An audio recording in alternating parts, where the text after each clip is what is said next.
Okay. Yeah, so and I can cut some of this out, but you talked to Shannon Gillette at USA BMX today to kind of, you and I both wanted to kind of figure out the whole Hall of Fame thing. This is kind of our jumping in to just figure out how it works and, talk about some of the riders, because I personally feel like this is something like the last 4 years I get excited to see. And Yep. I want to kind of know the nuts and bolts and the ins and outs. And I'm sure there's lots of other riders that do. So it's like, hopefully we can bring some light to that and bring some attention to the Hall of Fame, because I want the Hall of Fame to be awesome. It's like Yeah, exactly. I want to celebrate riders that have done a lot for, you know, the the sport side, if you want to call it sport, because I don't really like call freestyle sport, but I and then don't the either, but industry it's the side. easiest thing to call it, right? Yeah, Like, it is the easiest thing to call it. So, um, yeah, do you want to maybe just kind of go through, like, I guess the little bit of breakdown, like how we were talking about? yeah, I think the important thing for us to try to establish is like awareness of how the process works because I didn't know either. I've been a Hall of Fame voter for quite a few years at this point, and I just wondered, especially this year, I hate to say, like the freestyle category is like this how what's the process? Like how are these people Yeah, ending up here and like so and not to say that people don't shouldn't be on the list. It just no, it not just it's not it's all casting over the place, judgment. kind of. It is all over the place, exactly. And anyone can be nominated. A person can nominate themselves, I've learned, which is fine. Like you, I mean, if you're running for president, you vote for yourself when you vote, right? Like Yeah, I assume. Um, and then there's a committee that approves the nominees, and the committee's and through USA BMX, right? and the and the committee is USA BMX. I'm Okay. not sure who is on the committee, and not questioning their integrity or judgment or anything else, but that's essentially how it works. There's a quite a long, it's a window to nominate, to vote, and then once it's established, then there's a vote, like the vote, and to vote for the actual Hall of Fame, you can only choose from the nominees. So, So like, I'm an official voter, for yeah, example, and it's a bunch of weirdos like me. It's not anyone special. There's a lot of voters. I don't even know how many voters there are, yeah. but I'm one, so there must be a lot. And you You get to know, vote for every category? yeah, Okay. yes, yep, for Because industry and we're racer and going to be everything just else. talking about freestyle day, but there's like Yeah, industry, the old school BMX racer, there's new school correct. BMX, or just BMX racer. Isn't there women's racer too? Yes, yeah. Yeah. So, I think that might be it. I think that might be the categories. okay. But industry is one. Yeah, I mean, it's not our place to make these decisions, but there almost needs to be freestyle industry too. But And a women's one probably here soon. I mean, I think, because girls BMX is so big now, but we're going way back. yes, There are some uh women riders that definitely, you know, Nina always comes to mind. of She's course. been around forever. Chris Dachi, she, Christophe is the first one. Like yeah, I think she's there's, always there. on the freestyle side, she was the first sponsored kind of big time freestyle rider. 100%. Yeah. So, but yeah, so the nominations public, anybody can put somebody's name in, and then it goes to the USA BMX. They vote on who they're taking for the nominations that year, Yep, and then there's another vote with voters like you, and that's what whittles it down to the winner, right? correct. Okay. But so essentially, I'm just picking from this list. Like I Yeah. can't. There's no write-in nominees or anything like that. Yeah. So, yeah, I mean, that seems pretty straightforward. I mean, when I first learned about the Hall of Fame, I thought it would have been like the people that would have voted for it, would have kind of thrown in their own nominations because you know, they're knowledgeable about it. So they'd have been like, these are the freestyle people that we think should be in. And then Right, I thought it would have been more of a two-step process than a three-step process. right. So Yeah, I agree. Anyone Um, can nominate someone. Then it goes to committees of each category. Each committee is mainly comprised of Hall of Fame members in the respective category. Oh, so that we were wrong about when we were discussing that earlier. I guess we were wrong about that. okay. So the committee that's approving the nominees is comprised of existing members of the Hall of Fame. So I mean, So there's there's a lot of racers and a lot of race industry, but not that many freestyle riders yet. right because the freestyle category hasn't been part of the Hall of Fame for very long. I don't know how many years we're into it at this point, but It's probably something we should have looked at. I mean, I feel like it's less than 10 years. I'm sitting at a computer. I can probably get to the bottom of it. Okay. So while you look that up, I'm gonna pull up the list of nominees, and I'm just gonna read them out for people right now that may have not looked at it, or you know, this is all super new to them, because I'm sure some people, this podcast is gonna come out and they're gonna be like, oh, this is kind of different. So for freestyle, there's two categories. There's early freestyle and freestyle. I think a few years ago there was just freestyle, but the list kept stacking up, and they only take one person, so it might take a lifetime to get people in that you think should be in. So there is two categories. I'm gonna read off early freestyle, and one of the things I'm not aware of, and I don't know if when you talked to Shannon, Dave, you found out do you know the year cutoff for early freestyle to freestyle? No, I don't. And that's something we talked about the other day. And I'm looking at the website right now. For 2022, there's two freestyle, but they're not. Oh, but it's just the way they're listed apparently because it shows there's two winners for racer also, and Yeah, one is clearly the early racer because it's Andy Patterson who quit racing in the early '80s, yeah. and then the other one is Randy Stumphauser who was still an active pro up Oh, until the like early 2000s. early 2000s, right? And freestyle is listed the same way, and it's Kevin Jones and TJ Lavin. Yeah, and I mean Kevin, I mean that's Yeah, that long for Kevin to get in kind of speaks to. So 2019, John Diz Hicks early, and then Jamie Bestwick. okay. But that's the most recent one I'm seeing on here. They go What back because I know Wilkerson's in it. I know uh Martin Aparijo's in it. I believe Dominguez, Blyther, Volker. There's I a can good amount of dudes in there. I can probably find I can probably figure it out Okay. Well, because I'm gonna read 2012 through this list really quick, and then while you're looking at that, and uh we could have prepared better for this, Shad. well, here I can cut this right here if you just want to find it really quick, and then we No, can this just this real time information. So 2012, there's no freestyle there's no free. winners. Okay, So 2013 must be the first year for freestyle, and there's only okay, one category, and it's Ron Wilkerson. that makes sense. I mean, Ron's done probably more than a lot. He's definitely in top three of people who've done the most for freestyle. Right, and Bob Harrow, I'm sure, has been in for industry or whatever for a long time. So Yeah. I don't know what year he went in, but I know for a fact Bob Harrow was in the Hall of Fame. And so who's on for 2014? Um, Martin Aparijo. Okay. So it's already kind of weird. Like, they're not there 100%, but like Martin before Eddie, I don't know. Yeah, Woody Martin. Itson, you know, Not saying Martin shouldn't be in. Like no, he should be in there without question, but like he was an early guy for sure. yeah, because Martin started popping up heavy in the freestyle scene. I mean, he was popping up in BMX action before freestyling came out, if I'm correct.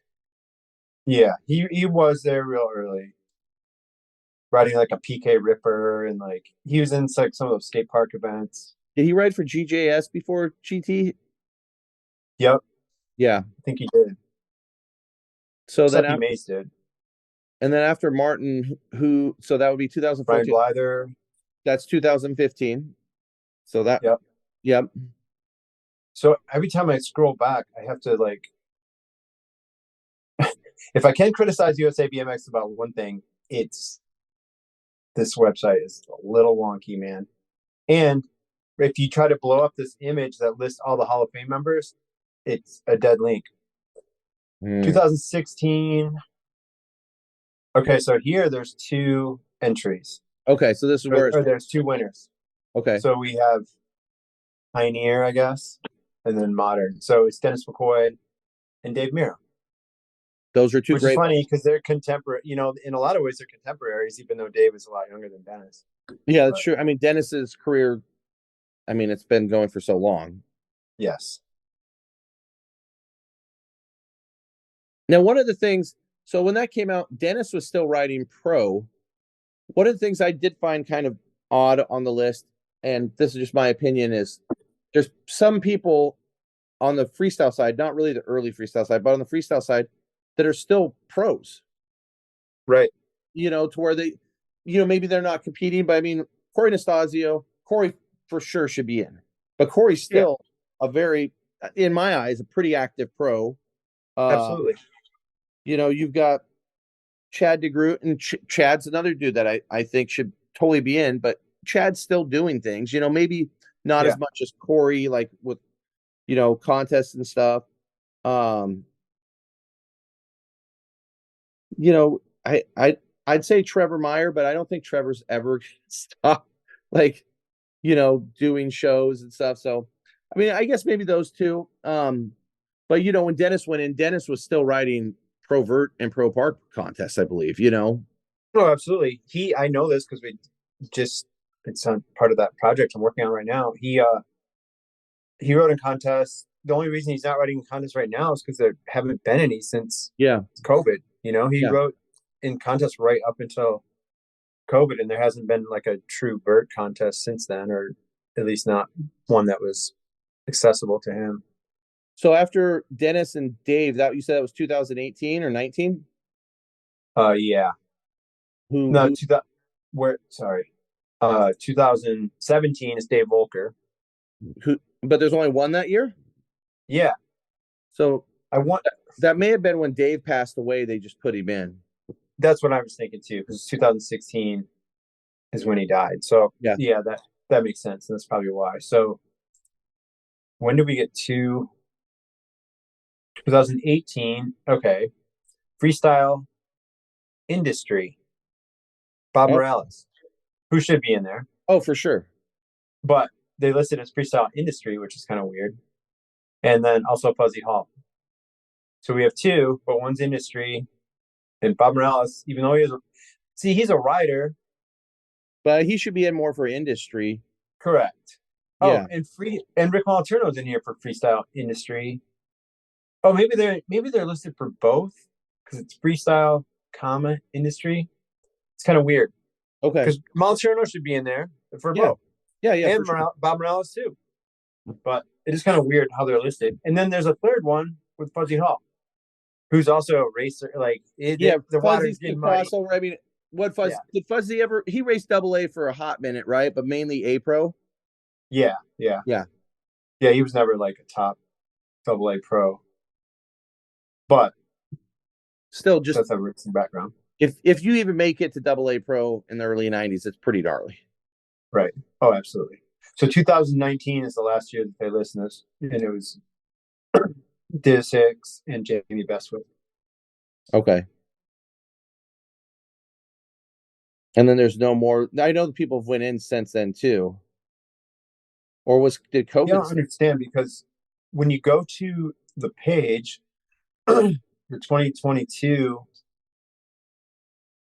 it lists 2022 winners, but then there's no, I don't know where 2021 is. Like there's a little scrolling thing that Yeah. starts over every time like you have to go back to 1985 and like scroll left to get to the current ones, and it Well, I stops at mean, 2018. we can probably just leave that be and maybe just jump into these riders and let's just talk about the riders and just kind of be psyched on them and let people Yeah, for sure. I mean, early freestyle is Dave Vanderspek, Hugo Gonzalez, and Pete Augustin. And Like those they're three are those are the three highlighted ones. So they're brought over from last year. correct. That's how that works. So those Okay. first three that are listed, those are carryovers from last year that didn't win. Which Okay. I mean, and that I don't know what we can do about this. They say this about the Rock and Roll Hall of Fame too, is that it's behind. Like freestyle, especially, is so far behind. The two per year, like by Yeah. the time you know Jeff Watson's in it, he'll have been gone 20 years. Or you just never know. He may Yeah. never get it. You know, Yeah. but I know I was talking with a few people, and it's like there are some riders here that have passed, and it would, and the riders that have passed, I feel like are all, if I was to, have, if I was had my own Hall of Fame, which I don't, but you got Dave Vanderspek, you got Jeff yeah, Watson, yep, uh, Colin Winkleman, yep, uh, Kevin Robinson. I mean, those are all solid dudes. I mean, it's like I feel like maybe just push them all in at once, like they did with Dave. yeah. Um, because I mean, to me, there's no question on those, and I know some people aren't familiar with Jeff Watson, and we'll get to him, but all four of those guys, I mean, I think are rock solid.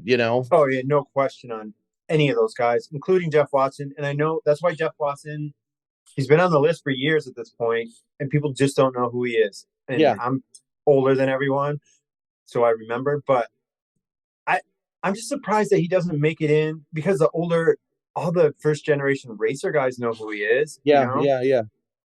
And Like Stu and Eddie and all. yeah, all those guys. Eddie talked about him in your Snakebite Yeah, yeah. podcast, and Because I I've I always learned been, more about Jeff Watson is super mysterious. Like no one seems to know much about him at all. Like his personal life, or like he didn't talk much. He's kind of this quiet, kind of Hessian dude that brought this huge ghetto blaster to the skate had the park. Coke bottle glasses.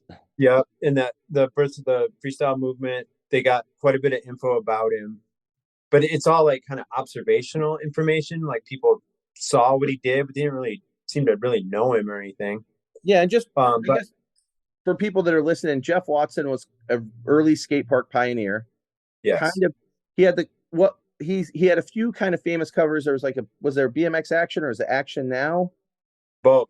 He was on the cover of BMX Action and also Action Now, which is like Action Sports magazine that Yeah, is and skateboarder magazine that became they added BMX and all these other kind of alternative sports. It was really ahead of its time, and I loved Action Now, but like skateboarders hated it because they had BMX and go karts and motocross, and yeah, yeah. But they got that a little Action weird. Now Like, covers kind of a iconic cover, oh, you it know, sure is. of Yeah, him. yeah, But he was absolutely kind of is. one of the first dudes to do four, real airs, like 4 feet, Yes, 5 feet. Like he was like one of the first dudes to do airs. big airs on big vert. Bigger Like a airs. lot Yeah, of like in the BMX magazines, like the famous Tinker Juarez pictorial in bicycle motocross action. Like most of those, and it was rad. I'm not taking anything away from it because it was a game changer. But a lot of that stuff was like fly outs or like jumping out to banks. yeah, But Jeff Watson was riding vert, and he was riding like full pipe and getting super high in the full pipe at pipeline. And he was a Colton skate ranch local. That's where he rode, and that was like big, land of the giants, yeah. big bowls. And he's airing out of coping. And he did a lot of fly out stuff too, but just such a super rad dude. And super, super early on. So, I mean, It's way early. so he, I mean, that's why I feel like he should be in.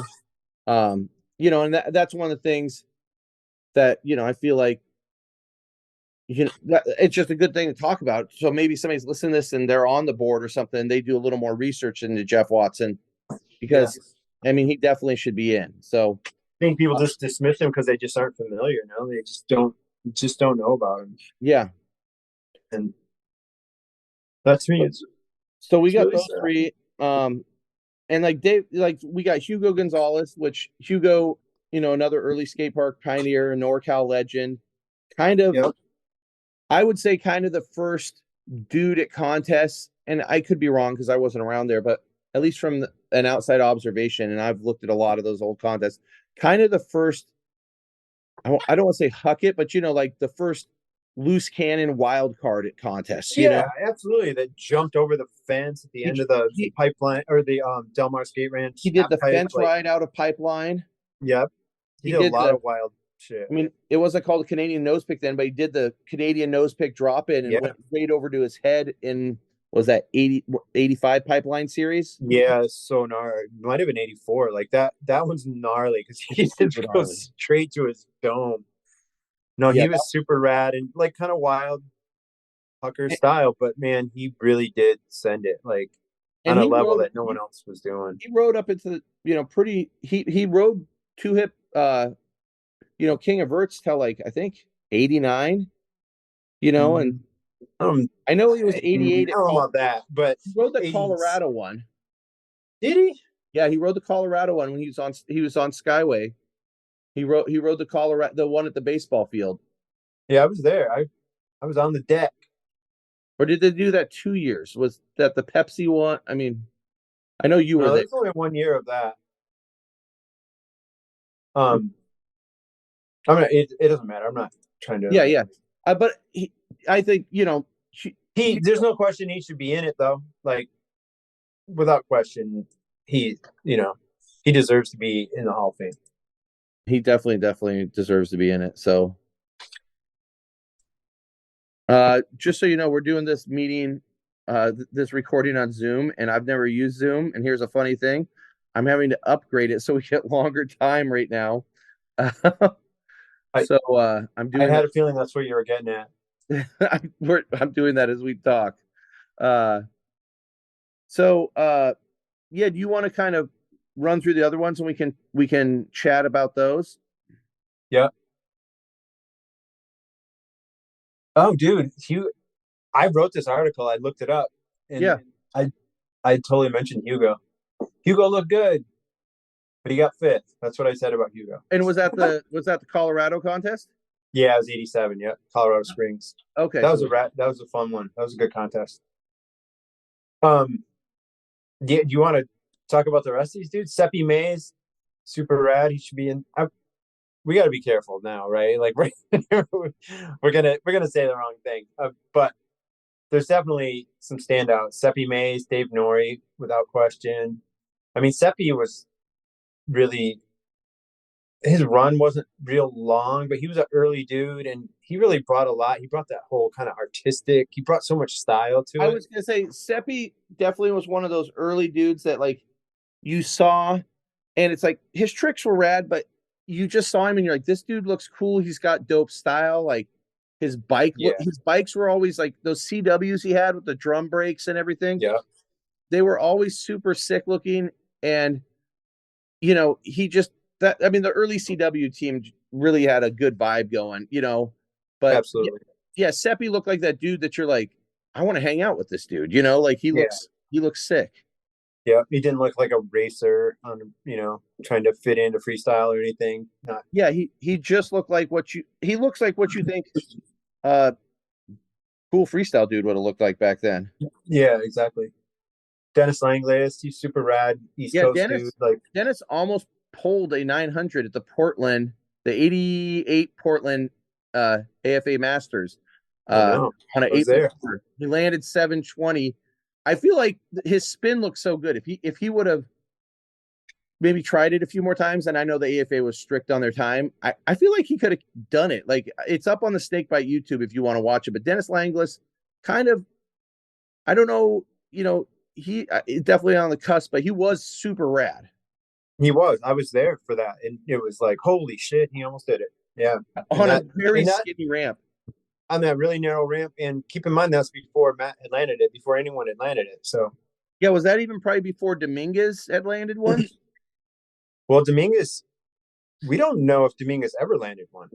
I mean, yeah, that is the mystery, but I've heard Dominguez landed him on his ramp. Um, Yeah, we've been hearing that since 1988. But yeah, I no, feel like his attempts, especially the one at that was it the Velodrome where they had the 16-foot wide quarter? Was that yeah, 87, 88, where his hand just came off? I mean, yeah. I feel like it backed it up pretty good. Oh no, dude. I've said this before. Like if he wasn't running tough wheels, I think he would have landed most Yeah, of those.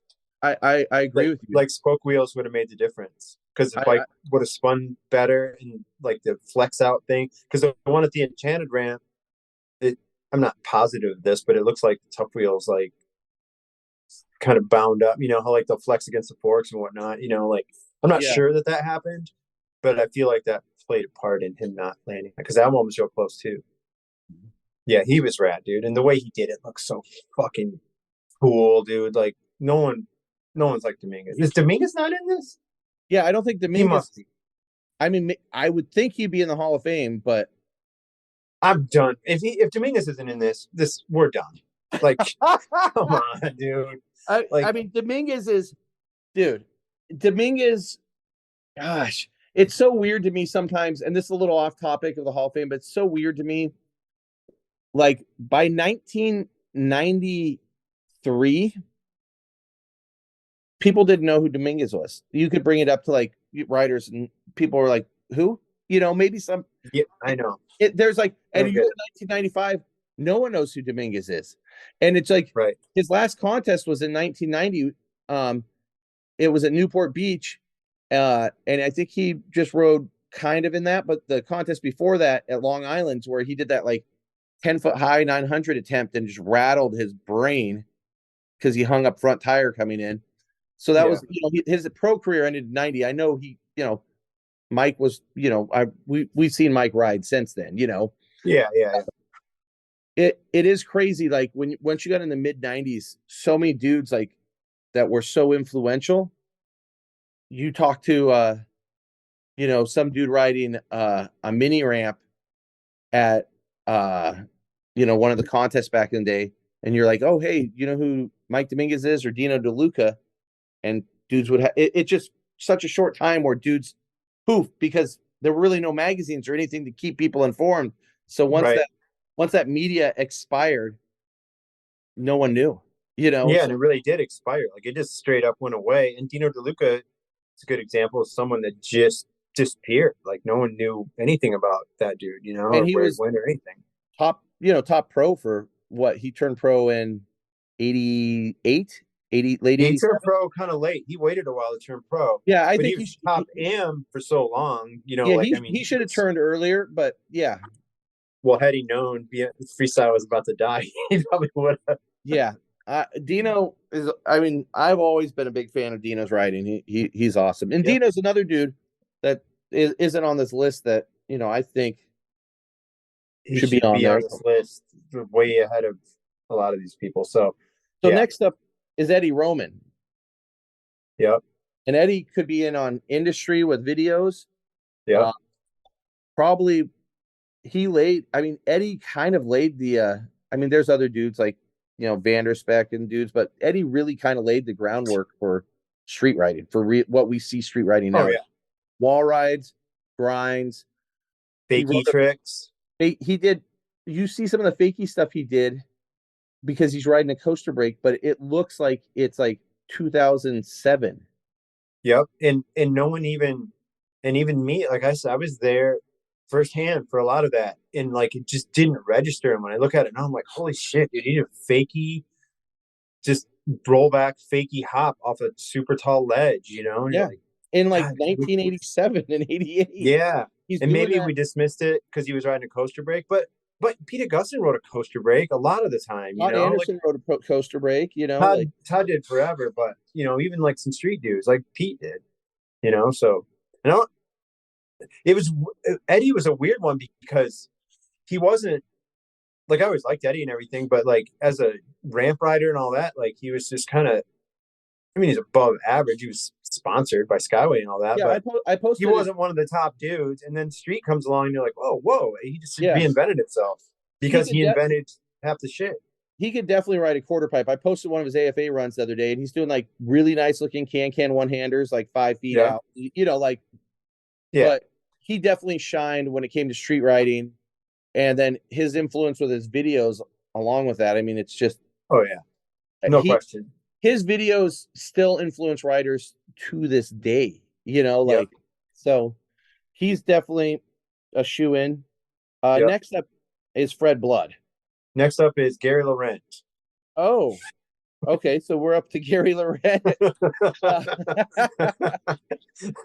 so Gary Laurent, um, Gary Laurent is super rad. Gary, and I know he's kind of like always been that dude that's kind of like, I mean, did Gary ride pro? Did he end up riding pro in the early 90s? For freestyle, I don't know, but he's a He's pro so good. racer. He's He, like Rick Molinterno. He's he, like he, he was a gnarly racer. very capable racer. But the reason people don't know about Gary Laurent is because he was a Vegas show guy for so Yeah. long and made a living at BMX, probably a better living than most of the pros were making, just doing shows in Vegas, like the Splash Show or whatever, for every night for years and years and years, And meanwhile, I was riding every day and like Yeah, those getting better. contests, when you saw him like around like 1990, 1991, there's like the Thrasherland contest. He's still on Mhm. free agent. Yep, He's doing like pretty high 540s, going so high. I yep. mean, he's got early lip tricks. I mean, yeah, Gary, I mean, if you think about all the shows he's done, um, I don't know where how, racing's a little different than freestyle because you're going to look at how they did. And Yeah, of course. I don't know enough Yeah, about Gary's yeah. race He wasn't history. national number one or anything like that, but he was very capable. Same with Moliterno was not Yeah. like Moliterno because raced he to was be pro, right? yeah, but I think he raced double A Oh, for a really? real short Okay. time. I think so. I should know that, but I mean, Gary's one of those dudes that I've always really liked Gary's style. And I think he's put into BMX for so long. He's still yeah, doing yeah. shows. Um, and I think that's one thing in BMX, like sometimes the newer school kids, the shows are so much part of it with the old school thing and how much Yeah. you put out and you brought people to BMX. I mean, there's dudes on the list that I think would go in before Gary, like Eddie and stuff, but I think it's definitely fair that Gary's on this list. Is You know, Eddie Fiola not in it? Like he no, wasn't on Fiola is. any of Let's the. talk about Eddie Roman. Fiola is Oh, in the Hall of Fame. what year did he go in though? I don't One of know. the years that's not listed here, maybe. Probably one of the years that's not listed. I'm gonna Um, text him right now and ask tell him. him they need to update this website. So next up is Jeff Watson, and we kind of covered Jeff Watson. I mean, is there any? Yeah, I mean, if you want, look up Jeff Watson. Every photo of him is just awesome looking. His bikes look just raw. He looks raw. It it's awesome. So, um, next rider after Jeff is I feel like he should already be in for what he did is Joe Johnson. so Eddie, going back to Eddie Fiola, he was inducted into the Hall of Fame in 2009. So before they even had a freestyle category. Yeah, but as a freestyle pioneer, so that's kind of weird. But I'm glad. I'm glad he's Yeah. in there. Maybe Mike Dominguez is too. But um, I'm sorry, I'm bouncing around. So we, yeah, I guess we covered Jeff Watson. I always vote for Jeff Watson, and it's hard sometimes because, like, of course, I want to vote for Pete Augustin. I love Pete, and he deserves to be in there. Yeah. And Kevin Jones, like, it's a no-brainer, dude. Kevin Jones has to be Yeah. in the Hall of Fame. But and then other dude, Josh White. We didn't get to him yet, but Yeah, come we're at on, Joe Johnson right now, and yeah. Joe had a pretty awesome. You could put him down for him and like how he did in contests, and I think he'd make it in. But you could put him down for tricks he invented, and I think he'd Oh be in. yeah, And then you could just put it down, just his style and what he brought. You know, he could get in on. I mean, if there was like tiers, he would be top tier of making it into the Hall of Fame. He oh had yeah. a great career, when he rode for Haro. And then when Josh White left GT, or they let Josh go because I know he was kind of injured and kind of over competing and going through their rigorous tour meat grinder. Right. Joe Johnson stepped in, and that's when he started doing the double tail whips. And Yep. yeah, so I saw Joe Johnson almost land a triple tail whip in 2000 in 1989 at at the Woodward, Woodward. Yeah, yeah, I he was got there. he I got it saw him under. do it. I'm like, well, what the fuck? He And the got yeah, difference with Joe Johnson is he not only did he do those tricks first, he was dialed. Like, I mean, he didn't land that one, but like when he did a tail whip air, like he landed at the coping, he landed smooth, He he did was in double, and he did control. double tail whips. What within a year later after Yeah, and they inventing were the tail whip smooth air? and solid. Like there was no huck factor. Like the dude was in No. control, and it was just so legit. So the next one after Joe, I mean, this one definitely you could, people that are on the committee and everybody, this one could be a hot button rider is Jose Yanez. Yeah, we'll talk about him in a second. The I don't know what's going on here because I'm on 2009 for the Hall of Fame, and it's Eddie Fiola Yeah. and RL and Mike Buff, who Oh, so and that both those dudes I feel like should be in. 100%. Yeah. No, dude, RL should be in there 50 times because Yeah. he R contributed so much. RL's done so much stuff and he was still kind of popping up in the scene a bunch till recently. I feel like he's pulled back a little bit. RL's, Yeah, I don't think really ever stopped riding. He's always been still enjoying his BMX bike. I know when no yeah, one saw him for like 30 years, I would talk to people that were in NorCal and they're like, oh, I saw him at some dirt jumps, you know? that's crazy. And it looks like it. Those videos last year, whatever Yeah. that he was doing with I his mean, kid, I was like, holy shit, he's like jumping doubles and but he's like 56. dude, he's no, he's older than that. He's got to be 59, Yeah. maybe I mean, 60. and he's still Like doing like peg stalls on coping and stuff. So if you're pushing and 60, learning a lot of that shit. yeah. Like was And new to him. he was still doing some, he has his flatland bike and was still doing that. And yeah, I mean, RL, uh, Okay, he's, so 2010, Woody Itzen's in here. So dude, I don't know because the later ones, I looked at them again and they just do not list them. So I don't know what's going on. so they need to, Mike Dominguez, 2011. okay. Sorry, Thank God. guys. Mike Dominguez Thank is in God. here. Rusakawa, yeah. Well, So you want to talk about Jose Yanez? yeah, we can talk about Jose. Um, I don't know if everybody listening probably knows who Jose is, but Jose invented the backflip yep, in 83, 84. yeah. So early, I mean, it was long probably, before anyone wasn't it? else did it. There's a sequence in like BMX Plus or BMX Action back then, I think, with it, right? Yeah, it was in BMX Action, and probably it was in BMX Plus too. But he's the guy that did the backflip in Rad. Like Yep. he was the stunt man, and I don't think he could do any other tricks ever. Yeah. Like the dude could barely. He said I remember the article. He learned them like jumping into a lake. Like he lived. I think he's from Arizona. Like just partying at the lake and learned to flip Yeah. into the lake. And he had the crazy ramp, like the kind of Evil Knievel setup. Not with Yeah. a gap, but just like Which Steve they still Takeoff. used till the early 90s to kind of do flips. Like Yeah, Jeff Cotter would do them on a ramp like that. right, right.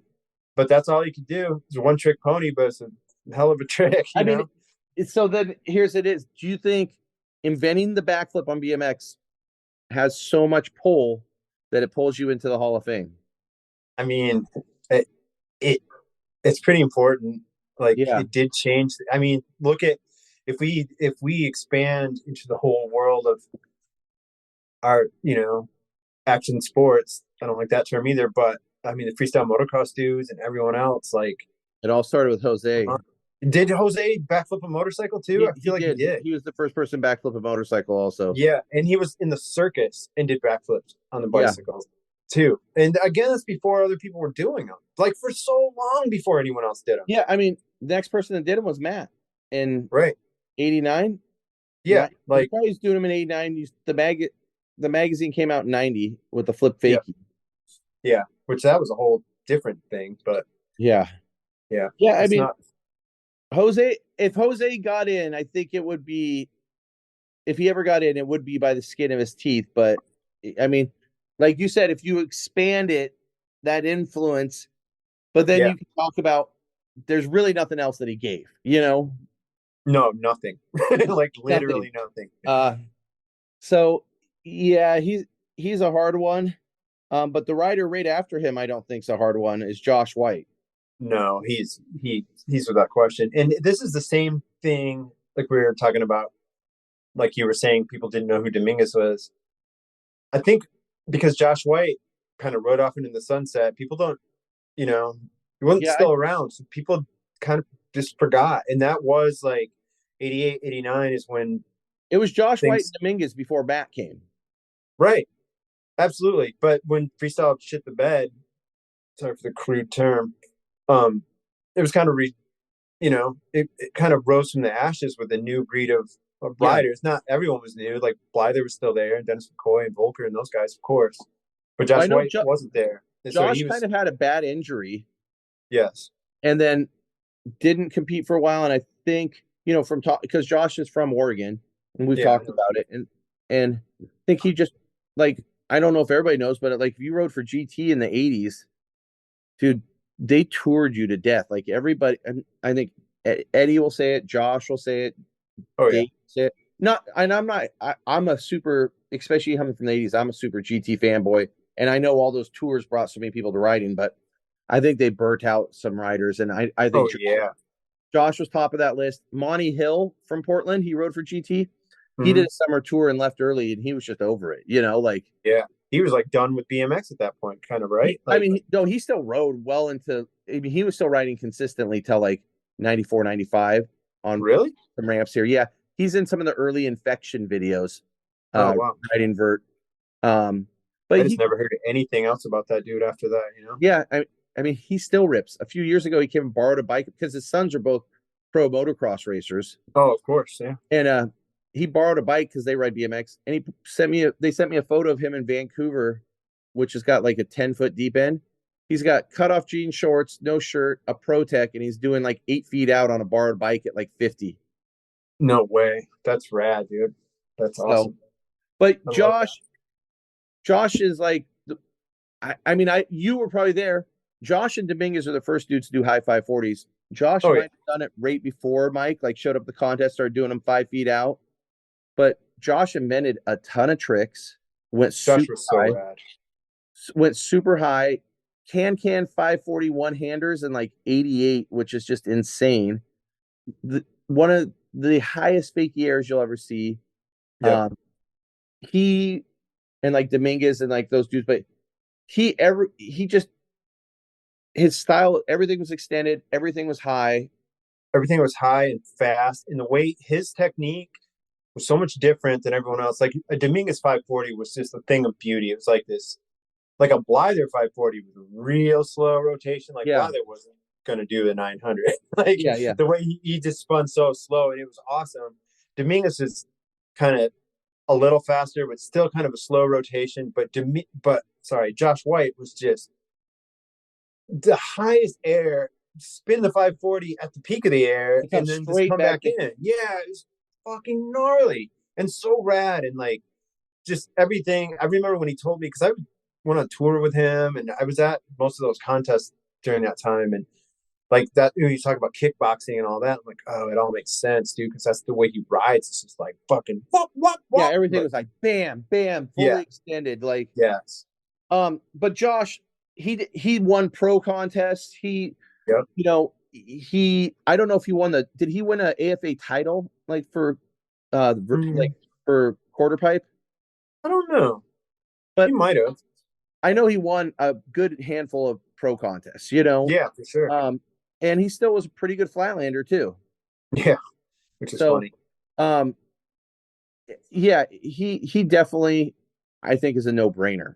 You know, Yeah, I agree. Yeah, he's hands down. For me, he's like from the 80s guys, like he's he's up there with Dominguez and Eddie and Brian and Ron. There's like maybe yeah, yeah, you he's know, top five guy for sure. Yeah. yeah. Next one up, and I think this is where it comes to, and I don't know for sure, but we got Leonard Foster Jr. You and I'd never heard of him. I did some digging and I pulled up an AFA contest run of him. And I was at that contest, so apparently I have heard of Yeah, but an AM guy. But I think this is where it comes into where you know everybody can just nominate people. Right. And this is never a dig at anybody's writing, but either Leonard Foster. I don't know anything about Leonard Foster Jr. Um, Nope.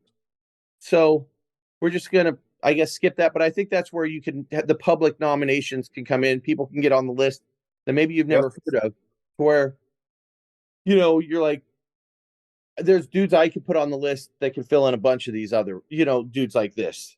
And Right. And there's never a sting at Leonard for being a rider or anything. Because I saw no. a And video, for all dude, we know, wherever he's from in his area, like maybe he was like just like kind of the regional kingpin dude that people didn't ran know the about. scene. Like, Yeah, but and we don't, you know, I just don't. I just want to put that out there. Like, if somebody knows him, we're definitely not ever trying to no. take away some dude who's riding. But when you put Leonard up to a Josh White or dudes like that, you're like, He's in between Rich Segura and Josh White on this list. And yeah, sorry, man. It's just that yeah, it's yeah. kind of So not the Rich, conversation. Rich is one of those dudes, early freestyle dude. Early dude, yep. Was he a pipeline local, or did he just ride like a lot of the pipeline contests? Yeah, I don't know if he was a local, but he for sure rode anyone that rode those parts in those contests, like they're they're on a different tier already just because those parks were the pipeline was so gnarly. Yeah, everybody I've talked to that's actually rode it just said it was just so scary. It was terrifying to watch. Like I went there a few times and I don't even think I rode a bike there, honestly. I was skating a lot then and I didn't really we didn't have skate parks, so I didn't know how to ride that place. I Yeah, don't even think I rode a bike there, which seems crazy because that's what because they rode the pipeline bowl. How deep was that bowl? Because I know they had the deeper bowl that was like 15 feet. They had the combi bowl, and then the pipeline bowl was that around like 9 or 10 or bigger. I think it was I want to say it was 11. It was Okay, big and that's really big for back then. it was all wavy and bumpy Yeah, and because that's I've why heard you Eddie you had to know your sweet spots. yeah, and Eddie knew all those. That's why Eddie just ruled that place, like he Yeah, knew exactly where to take off. Like he probably had a nice little bump on the lip that he hit or maybe it was not a bump, but he knew that like it was, the back of his hand, so that made the difference there. but Yeah, Rich rode he's rad. Spider-Man Rich Segura, like I don't know. Hall of Fame, like the. it's pretty considering how like we talked about already on it yet. Nope. Sorry, you, I you don't cut know. out for a sec. Here, you want to run that one Oh, by? I said like we talked about how far behind it is and how many people aren't in yet. Yeah. Like I don't know if he's there yet, but he's on the list, you know. I mean, he's Yeah. literate, No, but he should be on the I think list. Rich should be on the list. I mean, he rode pro ramp, rode pro flatland for the time. I mean, he definitely wasn't like, Yep. uh, you know, reinventing the wheel with flatland, but he definitely was a good flatland rider at the time. Right. Probably his last flatland contest might have been like 86 velodrome or something, but You're yeah, cut I mean, you're Rich cutting definitely out had a now. cool style back in the day. Yep. He's a test rider for BMX Plus too. Yeah, I mean, Rich, he got a lot of coverage. So, I mean, Rich, Yep. I'm not mad at him being on the list. No, me neither. Robert Peterson's next, Schwinn rider, master of balance. The Um, master balance. it's like Rob. He got a decent amount of coverage. I mean, how long was Robert Peterson in the scene? Kind of like probably early AFA to like 86 at the most. Yeah. I mean, It's weird maybe to me because he must have still been collecting a paycheck from Schwinn because in like those Yo ads yeah, in he's probably '88, touring because I remember he had he that photo of doing a frame stand down like a four stair or something later. yeah, and he's in those ads. So I don't know. In my mind, he was done by then. But yeah, you know what? Like it'd be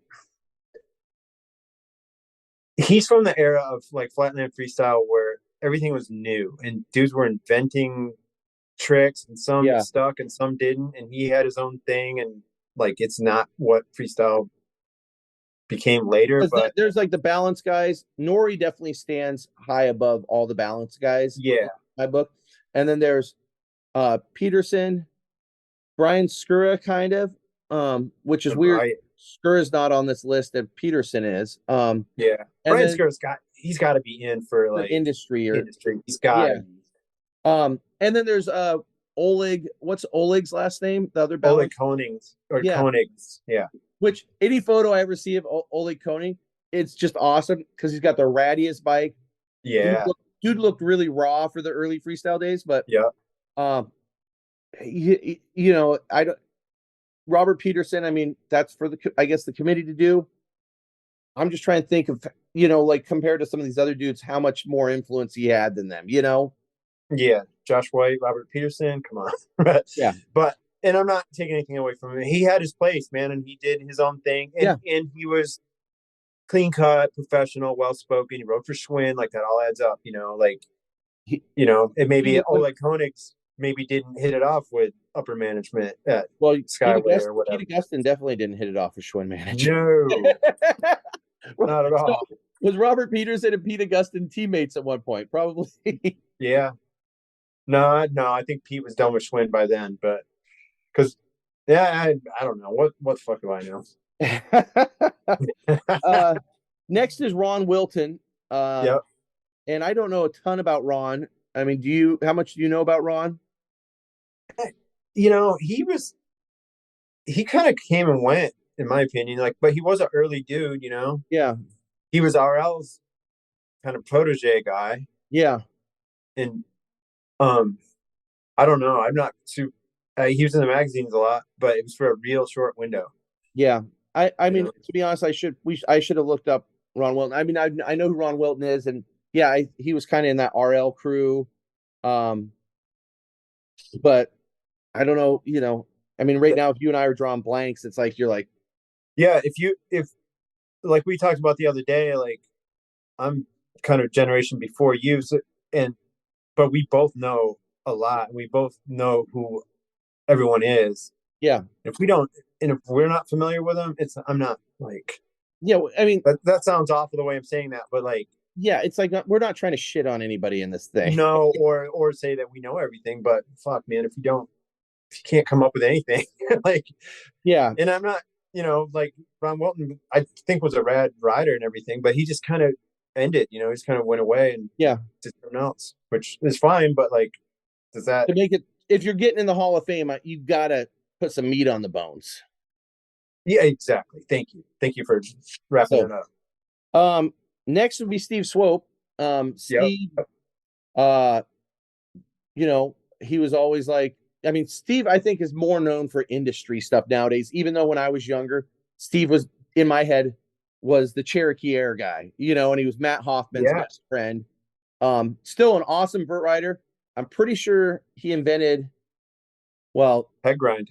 head grinds on vert, even though in American Freestyler, maybe you were the editor then, there was a Hutch tour with Mike Dominguez in 86 doing a pedal stall at Kona, which I know is different than a peg grind, Yeah. but there's a sequence of him doing a pedal stall on that kink quarter. And it's the same magazine that Dominguez is doing that big Yeah. air out of that. But yeah, Swope's known for the peg grind to fakie, kind Yep. of Cherokee airs, a braided rat tail. Braided rat tail, super high inverts. He was Yeah. super Oh, rad. he had great inverts. He Yeah. he should be in the Hall of Fame just for being the guy pulling Matt Hoffman on the motorcycle. Like Yeah. just I mean, just for picking Matt Hoffman up off the ground as many times as Steve must have done. oh Like, yeah. dude, just And that then poor guy. Like he has after to have PTSD from being Matt's friend. after Steve's pro career, which Steve rode for a long time, I think till his knees went out. Yeah. He's still doing stuff in the industry, like, Right. and with the industry stuff and the writing stuff, I think it's kind of weird. I just think they should be put in on their merits. If it's industry, this you just when you put them in, you fill in the caption. I think that Yeah. separation makes it hard on a lot of writers. But I think Swope should be in. Now if you look at this list, there's definitely dudes that should be in before Swope. Yeah. So maybe But the like you said, the industry component, and a lot of people don't know like how big of a component it really is because yeah, he's the Woodward guy, and and he that's was huge. and a lot to do with X And Games. the X Games guy, right? So those two things alone are huge. And he's behind the scenes guy. He wasn't like sandwich board check me out guy. Like he Yeah, was dude handling business. So and still amazing bike rider, and probably yep. and one of the first dudes to do flip fakies right there with Matt. Oh, there you go. So So yeah. the next one, I mean, this is a deep cut, but he definitely to me as an icon is Ted Emmer. Yeah. early.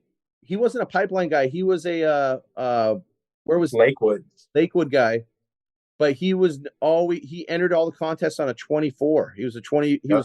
He was a cruiser guy. He was probably the first well-known cruiser freestyle guy. Yep. There's always been a handful. I grew up with a cruiser freestyle guy that still rides. Nice. Ted Emmer got a fair amount of coverage up to maybe like 85. He was done pretty early, but yep, super rad, good Probably, style. you know, I feel like he was kind of novelty guy in the magazine, like because he was riding the cruiser. Maybe he made it in there because of that.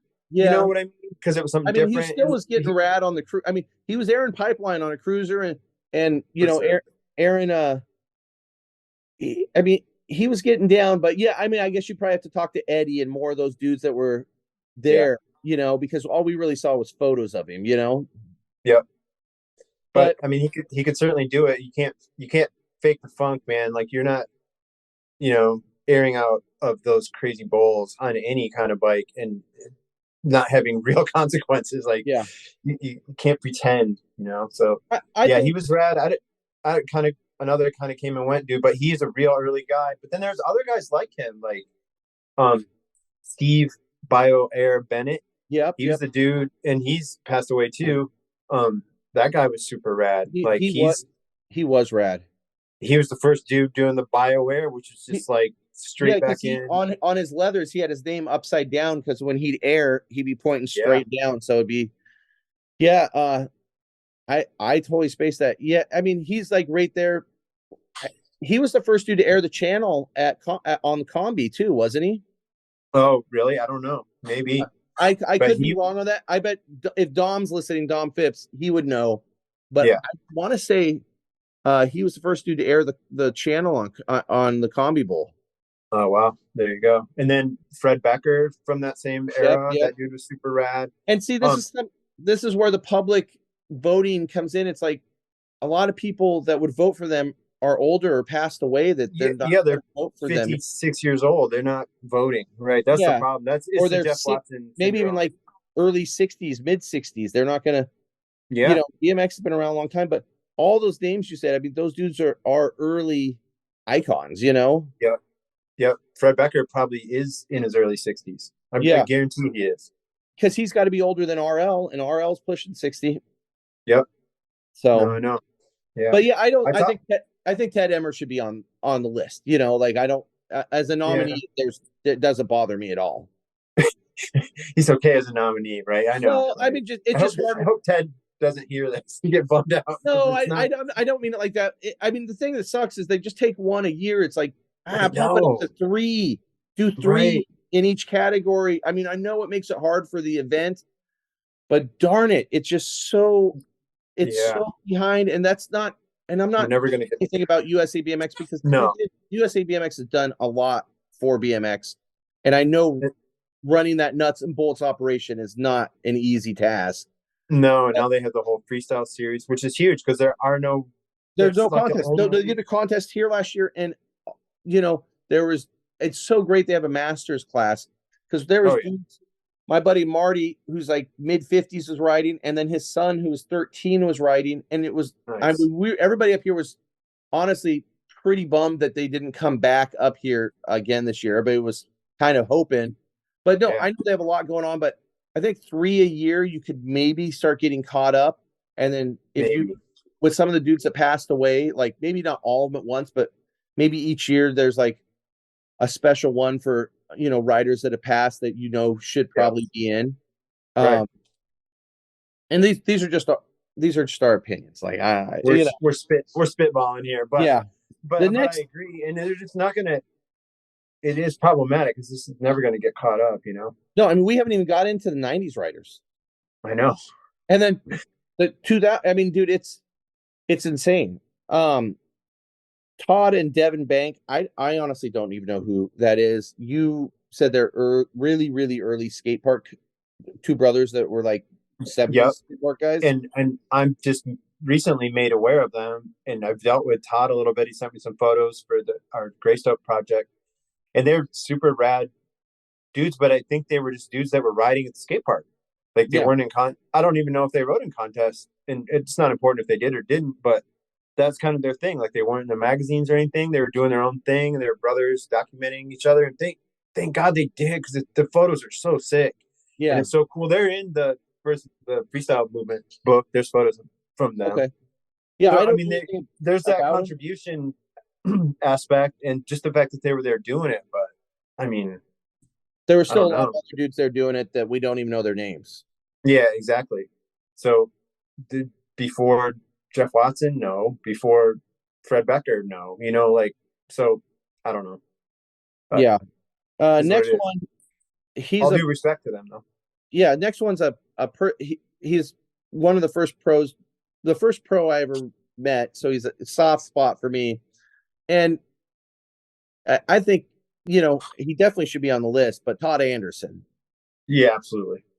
I mean Todd, I feel like should have been bigger than he was, but he never. I mean, he was like he was a pro rider for what 86 to the early 90s, For sure. and kind of an early street guy, Yep.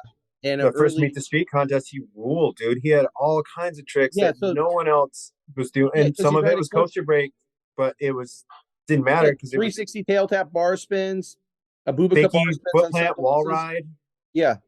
all So kinds of crazy he stuff. did really good. I mean, you were there the first meet the street contest. He killed that contest too. That's what I was talking about. Yeah, he Yeah. did stuff there that no one else did, and frankly, stuff I've never seen anyone do since. I mean, You I know? saw him ride at one of the old school jams a few years ago with his coaster brake. Yep. He put a show on the mini ramp with the sub box, just all sorts of variations. Oh It's wow. so dialed.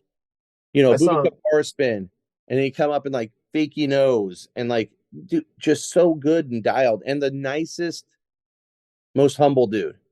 Yeah, I think that was part of the problem in the day is that he was just really quiet. Like he Yeah, didn't have much to yeah. say. Like he wasn't selling himself, that's for sure. But dude, his riding was insane. He was so good, so smooth, so much style. Like one of my favorite memories. And I think you posted this video, and I was like, wow, that it was such a standout thing. I think it was at the velodrome contest in probably '86. Like his time was over, but he did it like a one Alley the footed channel. alley oop to channel, one footed was the sickest thing ever. Yeah, And I always felt like it went unappreciated because I know it was after time and all that, but it was just a thing of pure beauty, just raw power and just, oh, it's just awesome. and he rode for iconic teams. I mean, he was the kind of the Yeah. first vert dude on Redline, Yep. and then after Redline, he rode for General, which is another iconic team. Before Redline, he rode for SE. He was like one of the first Oh yeah, freestyle dudes on SE. yeah, because that Huntington Beach AFA contest, he was on SC then, wasn't he? Yeah. So he rode Well, all contests. that freestyling cover, jump in the convertible is him. Yeah, yep.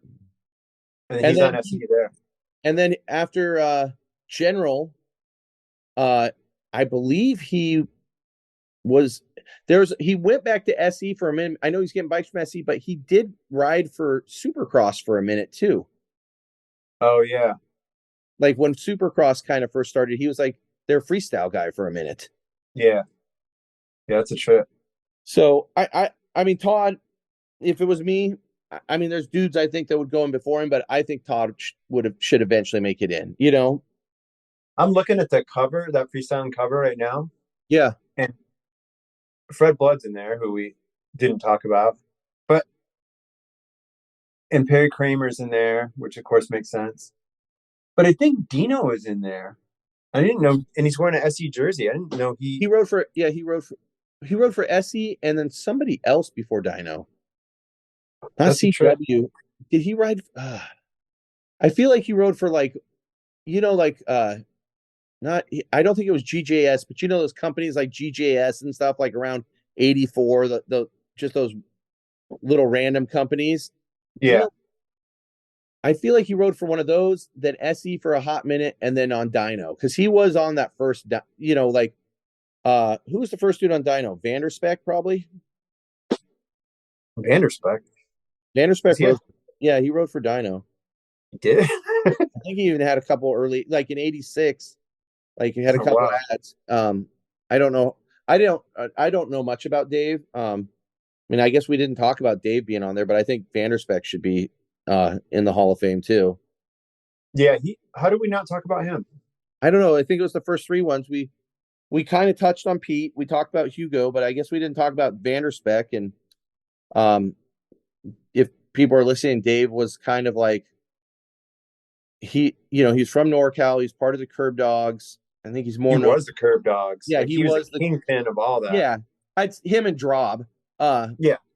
and then he was a really good skateboarder. He kind of, I mean, to be honest, with him coming from the Bay Area, I wonder what BMX skate relations would be like if Vanderspeck didn't pass away, because he was cool with all those skater With dudes. everyone. Yeah, because he Absolutely. ripped at skating, and I honestly wonder what that would have done in the '90s with skate BMX relations. I mean, it Yeah. sounds silly, but he, No, I agree.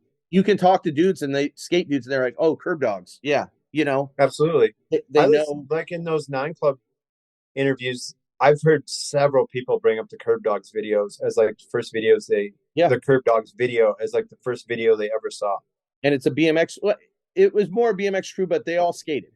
Yep, they did. And he was a sponsored skater. I saw him in a flatland contest, like do a surfer with a skateboard in his hand and jump like Yeah, bomb drop onto his board. He no, raced. I saw him do a 360 in a race to ABA Grand Nationals over doubles, like in the back of the pack. he always had the sickest looking bikes. Yep. Any photo of him, I mean, he has that really iconic. It's a BMX action cover or a freestyling cover. I think it's BMX action where it's shot from the top. He's doing like The that track track, stand. Yeah, it's BMX action. Yeah. and then he has the one where he's doing the Miami Hopper right into the combi bowl, and that's when he's Yeah. on dyno. Yep. Uh, Yeah, you're right. You're right. Because those uh, Bill Bachelor photos, he's on a dyno yep, too. yep. Um, and then Dave unfortunately passed away in '89. Yeah, I think 88, but it doesn't Was matter. it '88? Okay. Um, but Dave, kind of early street pioneer, early pipeline. He rode the pipeline contest, which was gnarly. Yep. Uh, So gnarly. Contest promoter. He did one of the first backyard half pipe contests at a skater's ramp, Joe yeah. Lopes ramp, which was in Northern California. Also, Whose ramp is it? It's a Joe Lopes. Joe Lopes. Yeah. Yep, yep. Because in like Fiola and a bunch of dudes came out for that. That Yeah. was the first vert ramp contest, Yeah. and that was in '85, and then '86 is when the first two hip King of Vert was in. Where was the barn contest at? LeSueur, Minnesota. So yeah, where everybody was foot planting the rafters, which still Yeah. seems insane to do Yeah, nowadays. that does seem insane. And it was so cold, and all the California dudes didn't have coats and everything. Like, I Yeah. wasn't there, but everything I hear about that contest seems insane because they had to move the ramp. They had to relocate it. That's how it ended up in that Oh, crazy really? barn. Who's? Yeah. I'm having a brain fart here, and I totally know his name. Amazing Tabes and 1 Foot Tabes, the Kuwahara guy. He killed it at that contest. Randy Tishman. Yeah, Randy Tishman. And I mean, if some of these dudes are on the list, it's like, well, Randy Tishman's not on the list, and he did a lot of early shows, and he had He was so sick good. style. So good, dude. And but he was I gone. knew Randy really well. I lived with Randy for a short time Oh wow, because Mike Caruth is the BMX Plus guy, and he helped me get that job at BMX Plus. But he's from Chicago. Randy's from Chicago. yep, yep, Randy's good friends with my friend Jeff Shinglehead. yep, yep. They rode together a lot. And dude, I saw Randy in person do just the craziest, just beautiful inverts, and like it was Like just so good. like Justin Inman style tabletops, but they're actually Yeah. Randy Tishman tabletops. Yeah, in 1984. Yeah. Dude, Yeah, so long ago. In 1983. Like yeah, so long ago. he had sick style. Like, and I mean, you can see awesome footage of him. Honestly, there's, I think in both BMX Plus 101 freestyle tricks, there's some awesome Yep. footage. Yep. Yep. So He was just a total head case and just couldn't, like, he never did good in contests. Like, he was so good, but he would just fall apart. Like, even at photo sessions, sometimes he would fall apart. Like, just yeah, freak out, like, not quit riding. Like, I'm done. when I think of Kuwahara, he's the dude that always comes to my head because the bikes Yeah. look sick, his style was sick. Yeah. I actually wanted a Kuwahara for my first bike because I thought he was sick. but the bike was too expensive. But he's one of those black splattered ones with the yellow, and Those like, were rad. Yep. He had the perm mullet. Like he dude, was rad. that sounds very Chicago. He was such a Chicago dude. He had the So accent. was he Like, kind of the precursor to the Bob Coles and yeah, all of them? So I mean, yeah, Chicago has a super rich history. So yeah. It does. I guess now, so that's the old school. Now this is the new school, and I feel like there's a whole piece missing. I mean, here in the middle, like I'm just gonna go over who I think should be on this thing and there's plenty more before we get to the next list. I think it's weird, like James Shepard isn't on here, Brian Castillo, Rooftop. Right. Am I missing Taj? Is Taj on there? Taj Um, is on here, but how? Yeah, he's on um, this list right oh, now. is okay, okay, he is. But like Brian Castillo, like Jiminy Christmas Rooftop, you Yeah, know, and honestly, James Shepard and Dave Perrick. I mean, James Shepard. I mean, after Eddie Roman, James Shepard really laid modern street riding out before it was modern street riding. I mean, like manual to grinds, nose manual to grinds, Super Six style, like linking stuff up, right. amazing ramp rider, amazing flatlander. So I mean, there's this whole little middle piece here that I'm like, that's weird. And I know it's because of the public nomination, and that's where I'm like kind of conflicted. Which part of the public nomination thing, I'm like, that's cool, but at the same time, I think being on the board, there is a certain point of responsibility There's a certain responsibility, exactly. Like, that you should bear, because I really feel, and we're not even getting. And I know that they have Jamie Bestwick and other stuff, and Jay Miron's on this, but we're not even getting into the influence of like Great Britain, writers from Great Britain, Germany, writers from all over the world that that that that have influenced so much. I mean, I know growing up, I kind of wished I lived in England because the scene seemed amazing when I saw it in magazines. right. I think it was. Yeah, Craig Campbell and Yeah, Neil Ruffle and Craig all Campbell's not on those this. dudes. Craig Grosso's not on this list. Right. Neil Ruffle, like Neil Andy Ruffle. Ruffle, Oh, those dudes. is the Ruffles? No, I mean, yeah, and Andy might be on here somewhere, but yeah, like he should be. Jerry Galley's not there. Right. Like Zach Shaw. I mean, dudes that have Zach Shaw, first person to do a 360 flip. I mean, 360 Oh, back. really? Yeah, I didn't know that. That's rad. and Didn't so there is, I think, a responsibility either than the public nominations to, take it seriously and know your history and yeah. bring some other names. Yeah, absolutely. It is missing like there's a gap here that's kind The of dead, crazy. there's a gap of the, well, I feel like not necessarily, but like the 91 to like 96 is like there's a big gap missing. Yeah. And we're not even looking at dudes like you know, it's kind of missing like it's weird when you get into freestyle, you're like, because there's a lot of like 90s trail dudes that aren't on here. Right. You People know, just don't. Yeah, like Christopher should be on here. Christopher, Brown Chuck. I mean, Ground Chuck. his influence is gnarly. Right. Sean Butler, when Butler first came out, when Yep. BMX Inferno dropped, everybody I knew wanted to ride like Sean Butler. Right. You And there know, isn't. Yeah, that's where like I mean Stephen Murray's on here and he's a dirt jumper, but like dirt jumper, like how he's a badass, and he's a badass racer too. yes, I know. And but Stephen Murray's on the same page with Chase Gwynn, like that. I don't Yeah, know. I know it, and I know it's hard on their end, and It I don't. is. I just feel like there needs to be more people brought in, and some people might say, well, it's the Hall of Fame, there should be less, and it's like, Yeah. It's got but to be prestigious, but you look at other Hall of Fames like basketball. I think they nominate. There's like fifth. I could be wrong, but like 15 nominations, and they bring in like 5 a year or something. yeah, So, but I wouldn't know about basketball, but I know you do. And yeah, yeah, I know. And it's like every Hall of Fame is like this, I'm sure. I know the Yeah, Rock and Roll Hall of Fame every year. People are protesting, people are pissed, people don't yeah. care, everyone But cares. you know what? They don't care because they do care, and we It don't makes it care. fun. Right. That's why we care. That's why we've been talking about it for 2 hours now because we don't care about this. Yeah. Well, let's get through this list. I mean, this one will be a little easier than all the deep cuts because I think more people will be familiar. Jay Miron, hands down, should be in. No, I mean, no question. that's he industry writer, everything. Like I mean that. Everything. Yeah, Kevin Robinson, Kevin should be in. Like I said, I think some of the dudes that have passed on should just be they. It shouldn't even be on the list. They should just put him in. We all know. He should be automatic, but he should be if he were still alive, he should be in there. Like Yeah.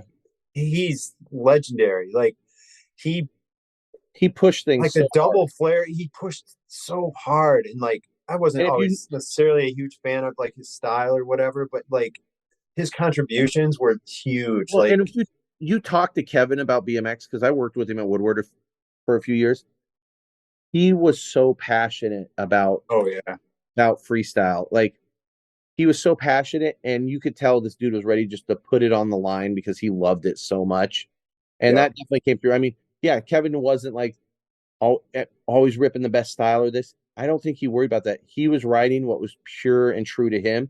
And as yeah, another freestyler, I all I can do is respect that, you know. yeah, one And hundred percent. he did some of the hard, like switch-handed, one-footed 540s. Yeah, forget Like about it. what? The double flare. That's like do or Yeah. die shit too. You know, So he definitely should be on. had that skate park that Yeah, I'm he had his own sure. skate park forever. Did a He lot of stuff with probably, Woodward. yep, So, Corey Nastasio. I mean, Corey definitely should be on. Some of the dudes like Corey, like I think Corey's still like in my head. I'm like, dude's still a gnarly pro. Like where like this. This is not ever even a dig because Corey should fully be in, but maybe yeah, just wait till like his career is kind of winded down to give room for other dudes. That's right, that's what I'm thinking on some of the dudes. Like when Dennis went in, I'm like, well, Dennis is still pro. Like why yeah, would exactly. it's like, but Corey, I mean, Corey had such a meteoric, not just such a crazy rise when he came out. Everybody wanted to be Corey, Right.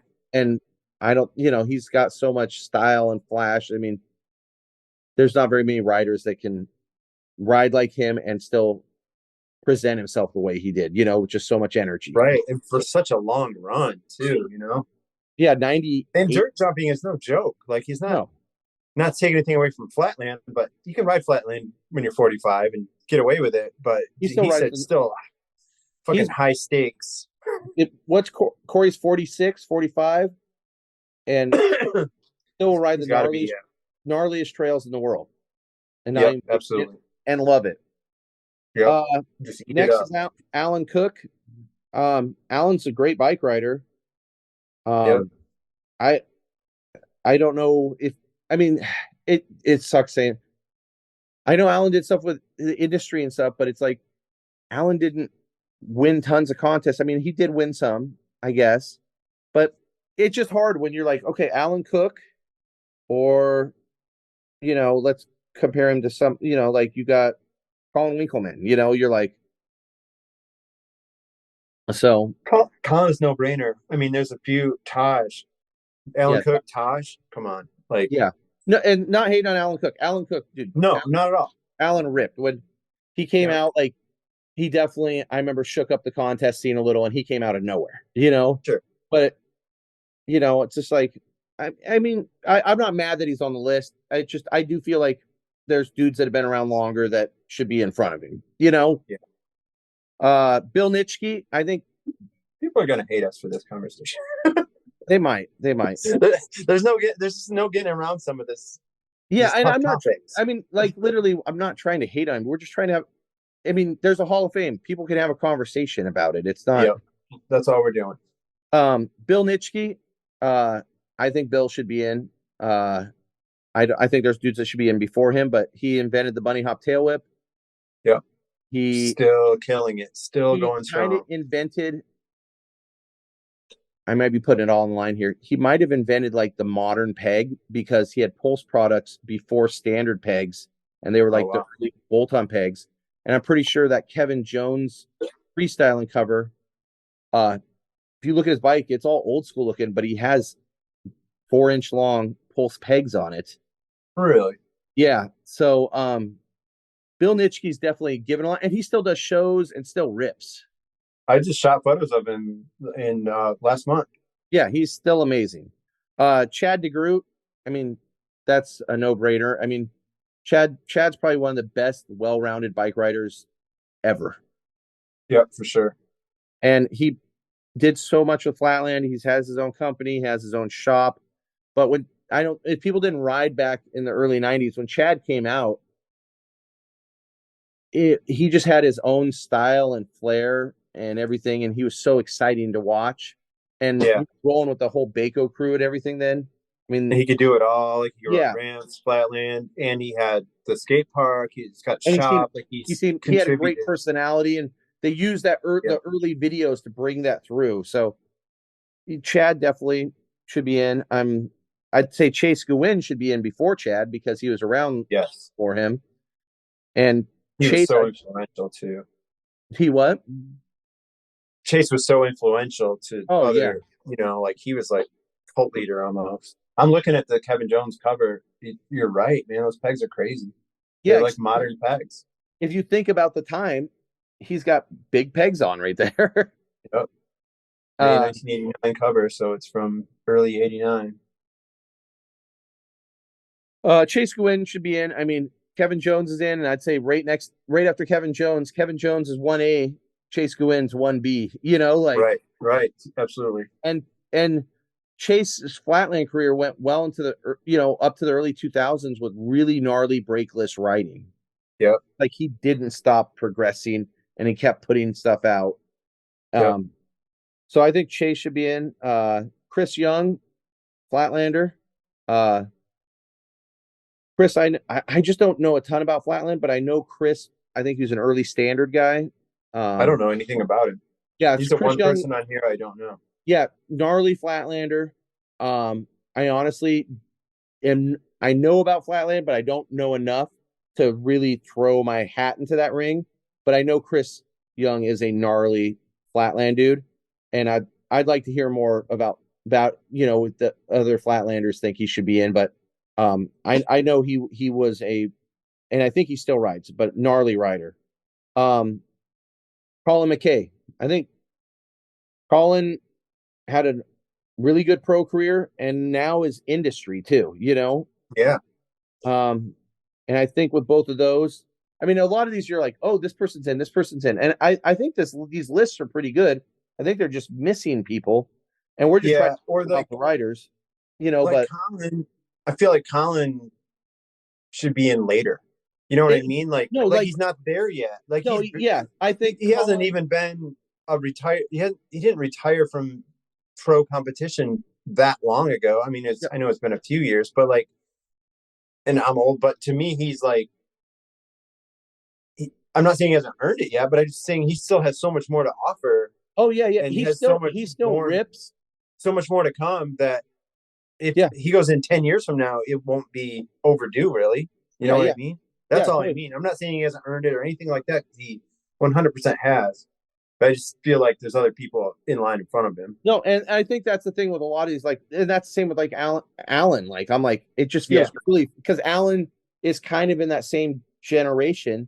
Yeah. Um, but yeah, I mean, Colin, he's the TM of Vans now, and with all of his stuff, I mean, Yeah. I think he should be in one day. For sure. And we've talked about Colin Winkleman, but Colin Winkleman's a no brainer. Just No brainer. it's Just a just, I fucking mean, and daredevil.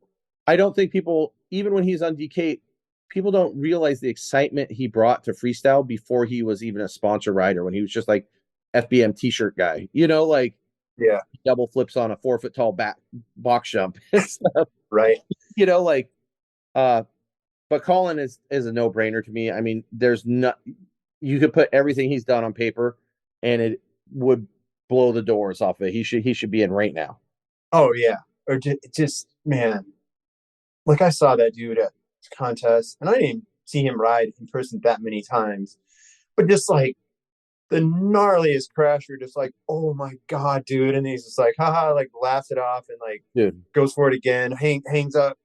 Like I remember the one in particular was at the flow, like this huge wall ride and like case front wheel and like worst case scenario, and he's like, Yeah, yeah, well, that didn't go that well, just like he just his sense of humor, he's so funny and like just such a rad dude too. Like, and to your point, like he's gone, like we can't if we wait too long, the yeah, people that he's in our hearts like won't be active in this yeah. type I thing. think that is a good point. Like some of these writers that have passed, the people that are around them, some of these people like Jeff Watson or some of the Yeah, early, there's not going to be people around to appreciate them getting in or their family knowing, like right.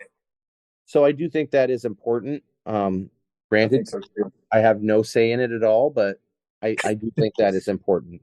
We Uh, got something to say about it though, don't we? yeah, well, I'm a kook. I love BMX. Like I Me like too. talking about it. Me too. Uh, Joey Garcia. I think Joey should be in. I mean, you really Joey. You know, he Joey's like one of those writers that has like this crazy cult following and still does. Yeah, right. I know he Um, does. his, him from like when he kind of came on the scene around 93, 94, he was gone pretty early. He could have been pro for a lot longer. I think right after that second UGP video around like 2099. Yeah, I think, and Joey still rode. Like I've rode with Joey. He'd hang out with the solid dudes. He still rides, but I think he just was that dude that's like, okay, time to get into school or whatever Joey went on to do. yeah, But yeah. I think that's the issue with a lot of it's kind of Josh White syndrome. Like he's just kind of you didn't see him anymore, so yeah, out of sight, out of mind. Even no matter what level he was riding at, or whether he oh, was riding or not, it's kind of he you just didn't he know. was so ahead of everybody else on riding trails, and just dirt. Well, just his style was so good. I Super mean, good the style. only Yeah, real video part, there's that second UGP video, which that video part, I think they flew him out to Florida. He filmed it in a couple days. It's okay. The yeah. Schwinn American Muscle part's really good, but I still don't think it captures how good he was at the time. Like I Well, mean, and videos during that time kind of didn't for the most yeah, part, I mean, you right? kind of got to pick through some Usually props, didn't. to Yeah, find stuff of him. But I mean, the dude left such a heavy influence for only being pro and in the scene for such a short amount of time when you really think about it. yeah, for sure. Um, but yeah, Joey's got him. He's awesome. Koji Kraft. Is Koji from Chicago? He's from Yeah, another Chicago dude. Yeah, Vert guys. I think Koji's kind of one of those dudes that Koji's awesome, but I think he's on here too early. yeah, exactly. He's Um, still doing. He's still an active show rider and all that and I too. think Yeah, he could still enter pro vert contests and do well. right, right, Like, for sure. um, but I mean, I remember when Koji dropped, he showed up. He was like a little mini Jay Miron, like on Schwinn, and just Yep, people were like, "What the heck is up with this dude?" He was so crazy. And he definitely has a style of his own. But yep. I think Koji, 10 years down the line, I just think Koji's on the list too early. Yeah, it's a little early, right? I, I want to I see. saw him in '97. He was like a little kid at the at Scrap at a Yeah. contest I went to, and like little glasses. Koji is kind of Oh yeah, crazy to yeah, see yeah. because he's big gnarly And he dude was now. crazy good. Oh yeah, so good, Mark Eaton. I mean, hands down. I yeah, no Mark Eaton, one of the plywood hoods, amazing flatlander. I mean, he could ride everything. He did well. everything. He did well at Meet the Street contests. Yep, And he basically paved the way for BMX videos. absolutely. The Dorkin and York. Come on, like Yeah, I was. They premiered it in a hotel room at Austin AFA contest, and I yeah, was there. Dude, and I'm not even a flatland guy, and it wasn't all flatland, but like that, my life changed that day. It's just like, holy shit, dude, what did I just see? Like, yeah. this is the best thing ever, and it set the precedent for everything, And for every other video he's one of those since. dudes that could go in for industry Yep, uh writing. I mean, dude, I posted up that Palm Springs Meet the Street contest. He's on Blyther's yellow GT. There's this clip. I tagged him in it on Instagram. He hits the street spine, and those were brand new at the time. You remember street spines? Yeah, When oh, yeah. but he alley-oop 360s off of it to the side, and he just disappears in the crowd. But you see how far and high he goes. It's insane. I'm like, where did you go? He's like, I just landed over there flat and just rode away. But you watch the clip, it's insane how far he That's flies of on a borrowed bike. course. But That's yeah, right. No, he Mark rules. Eaton. The I Joe mean, Joe Kid on a Stingray. Joe Like Kid I on know, Stingray. I know he had a partner in that, but please, I think Mark Eaton should be in today, like today. yes, yeah, Like right. no ifs ands or buts. Like you're like this dude maybe down the line, but Mark Eaton right now should be in. Another dude with the old school. It's kind of weird. Mark Eaton's in that new school side.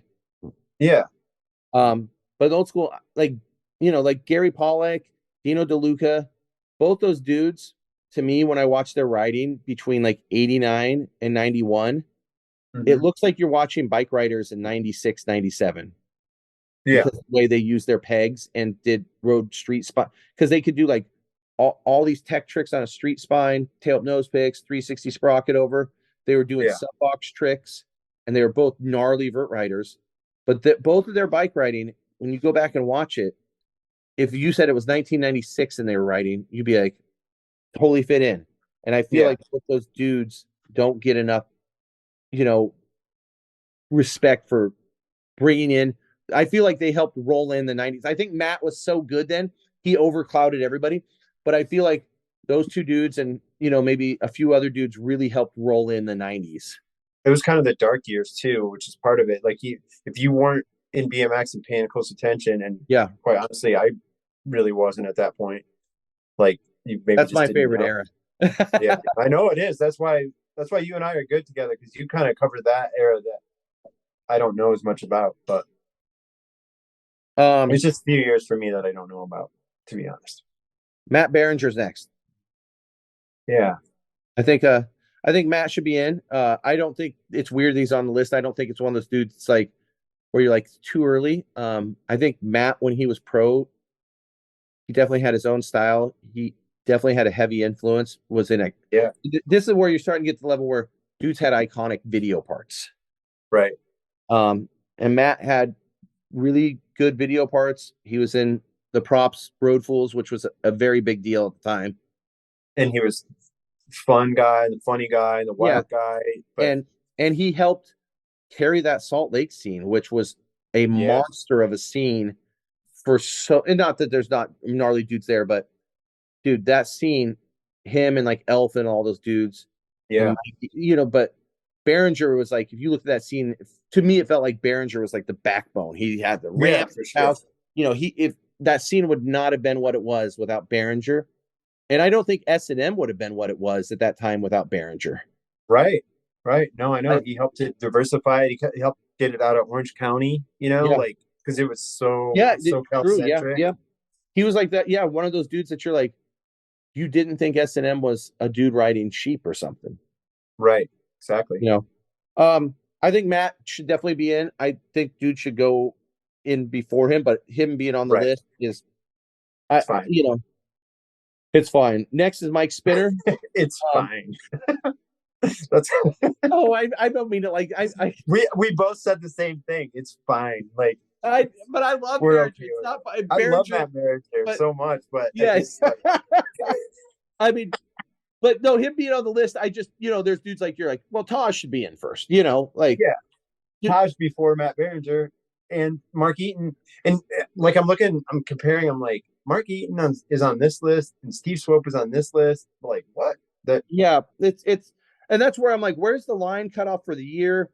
And then I'm not even going to look at the industry thing because I think there's probably no freestyle dudes, but I'd like to see more freestyle dudes on the industry thing because as much as I like racing, I love racing. I love all of BMX, but the BMX industry would have completely collapsed in on itself if it wasn't for freestyle carrying it. oh right. I know some dudes might argue with me on that, but it's Yeah. true. But it's true. It's 100% true. And I'd like to see more industry BMX dudes because I mean, if you're talking industry, Crandall should be in. You know, Right. I mean, there's so many dudes. I'm sure I don't know if Brian Skura's in, but Brian Skura should be in. Like Well, like Charlie Danishek, who founded DK, isn't in yet. He's on it every year. He's like the Jeff Watson of the industry thing. I'm like, how is he not in there? Like, dad and kids, get him in. he started DK in 1979, and DK is still around. Like, Yeah, come on. And he started that Christmas Classic. He was instrumental in that whole series starting. That was a tradition for like 15 years or whatever that yeah. went on that race. Like, No, I I don't remember. know. I remember that race was a big deal. Yeah. So, yeah. Anyway, And that's the thing. I'm not on the other end of it, having to deal with all the politics and the categories, and you yeah, and know, that comes down to voting because he's a nominee. Like, he's on the list every year. yeah, So yeah. whoever's That is. voting, like, I mean, I'm a freestyle guy, and I totally know. You know, yeah, DK's had such a big influence in all of BMX, freestyle racing, sure. events, the dirt circuits. Yeah, absolutely. You know, And that maybe was Bill by that point, but either way, it's his it's still Charlie's yeah. legacy. Anyway, Um, Mike Spinner. I think it's too What soon. I think it's too it soon. yeah. I don't.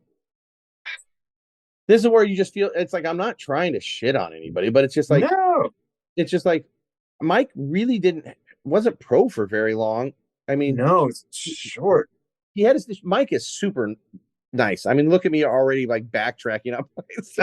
Mike's What so nice. I think I was one of the first people to film him for props. Dude, he seems like a sweetheart of a human. His career was very short. I mean, he definitely had his niche, and I don't understand how his last name's Spinner and his style is. yeah, that's insane that his name is But Spinner. I think it's too. I think just Mike's too early, and I don't know. I just weigh him next to other Yeah, dudes. Hmm. no, super influential. Like, he brought a lot to the table, with like the the tricks, the Yeah, spinning, his ability to spin. But he did more than that. I know he did. yeah. But dude, he just came and went so fast, Yeah, so it was fast. just like Spinner. I mean, it's like Nike 6.0, hot dogs, Hyper. Was he on Hyper? Hyper. Yeah. Yeah, Um. Yeah. I just. I don't know. I mean, I we're just people. not there yet, Mike. We're just not there yet. uh. So this next You know what? one, it goes to your point. Here's a bit of skate trivia. When you said that, you know what video you reminded me of? What? GNS footage. Not quite there yet. Skulls aren't going to It's do it in 1989, boys. Time to lose the skeletons. Yeah, If anybody gets that, that's awesome. yeah, I get it. Well, I got it for sure. One of my favorite Not so. skaters. Nike kind of goes back to he's still active. Like, Yeah, he's still such an active rider. Like, Nyquist is a of shoe in, course he deserves but a shoe in. I Absolutely. don't think he should be. I don't think he should be on the list yet because he's still an active pro who's Right. still his career is not done. We haven't. I mean, it doesn't have to be done, but it's not even like it's barely tapered. It's like here's It's peak, not even winding down. here's Yeah. peak Ryan, and now he's doing stuff with the Olympic team. He's got so much more stuff to write. I just Yeah. push Ryan to the side because there's so many more dudes that need to come in. Yeah. He's on the list. He I mean, should stay on the list for. he's a shoe in. Like, Yeah. sure, No question. he's the second coming of Dennis McCoy with how much longevity he has, but it's just Yeah. he's still too active. Yep. Next is Scotty Kramer. Yep. I think Scotty should be in, but I think it's still too early. Yeah. Exactly. And I think Scotty still with his video and stuff is kind of still contributing stuff. He is, and that's part of his story and part of why he deserves to be in. But I think again, it's right. It's just too early. It's just too early. Like Simon Tabron. So we're talking about UK vert dudes, and Yeah. Simon definitely should be in. But there's so many more dudes from across the pond that should be in. Yeah. But I mean, Simon. I love Simon. I mean, Dude, there's no bigger Simon I'm fan than such me. like when you know Simon and you ride with Simon, like he's just so pure with his writing to me, and he's done so much. so much and been through so much and like Yeah. that. I mean, does that put you in the Hall of Fame? I don't know, but I think he still is. his contest stuff and his influence overseas and here. Yes. And Simon would ride the rawest contest. He'd ride the most annoying, probably crazy X Games contest. You know, he's been through everything. I mean, some of my favorite footage of Tabron is when Crandall and them threw that quarter pipe contest, and Simon showed up with that, Yeah. and he just like it was just all these dudes, and then Simon was there just Right. shredding with them and did a 900 on that thing. I forgot about that. That was Dude, so rad. it's awesome. I think Simon should be in. I mean, maybe there's a few dudes that should be in front of him, but he's definitely, Yeah. But you know. he's kind of in the middle of the other dudes that we're Is, talking about. is Matt Like Hoffman in the Hall of Fame? He he's had got to be. I didn't find it, but he's got to be. like I He's just got. thought of that. I was like, is Matt in? Like He has to be. uh Stephen Murray, I think with Steven's story and everything, he definitely should be in. Steven, amazing racer. I mean, Steven's weird. Like he's such a good racer, such a good dirt jumper. I mean, he could ride skate park stuff. And then, dude, if you follow racing, stay strong is such a big deal. I think his Oh sister's yeah. kind of running it, but dude, industry racing, freestyle. I think Steven should be in. It might still be a little early to me, though. You know, Yeah, I agree. um, Well, I don't think Matt Hoffman is in the Hall of Fame. He's in the Oklahoma BMX Hall of Fame or Oklahoma Sports Hall of Fame, which I'm sure is a big deal. But he's not in the Hall of Fame. how could he not be in the Hall of Fame? I'm so pissed right now. I'm so pissed. All right, if he's not in the Hall of Fame, we got to really. He's got to be, dude. He has to be. Just, I don't. I don't know, man. And according to his Wikipedia page, That's crazy. Uh, I'm sure after this comes out, we'll find out if he's in the Hall of Fame. yeah, we're gonna hear all about it. No, we're probably going to hear from people. I'm just expecting it. I'm nothing about this guy's is to be ill intentioned or be a dick. So just to know, it's just a conversation. Me and Scott are going to be like public enemy number one after this. I hope not. Gonna be blackballed from everything. Yeah, I'm gonna go race. USA BMX is gonna pull my membership. I won't be allowed at the track this summer. Then my gates will never get good. Next is Taj. I think through this whole thing we've brought Taj's in. Taj should be in right now. Yeah, of course. Uh, Taj, he's on the list with Mark Eaton and the guys at the top of this. Like he's just absolutely you know who's no not? question. It's weird. Joe Rich isn't on this list. Right. And I know it's because the public thing, and Joe's not around people that are gonna do that. Right. But even like Lucky or dudes like that, like how's Robbie Morales not on this list? Right. Absolutely. Even is Neil Wooden on the race side? I mean, Neil could be race, dirt jump. I doubt it, but he could be, right? And industry, right? Yeah, I know Dale Holmes and those guys have the British Hall of Fame, and I would think if he's not in right now, he'd be in pretty soon on that, Yeah. But yeah, Taj, dude, one of my favorite bike riders. Iconic video parts, helped start one of the most cult. I mean, you have Colt, but just one of the most sought after brands. And he went on to do industry stuff. Anything Taj does, people looked at it with a microscope, and they loved every bit of it. Right.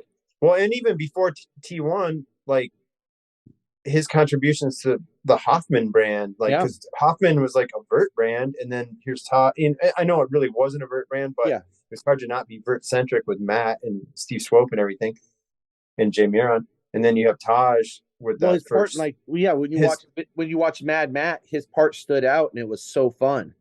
And his frame was like the first kind of one of the early kind of all terrain frames that wasn't like an S&M dirt bike, but it was more of a freestyle bike, but really designed to do it all. Yeah, when the Taj frame first came out, my buddy Bristol got one.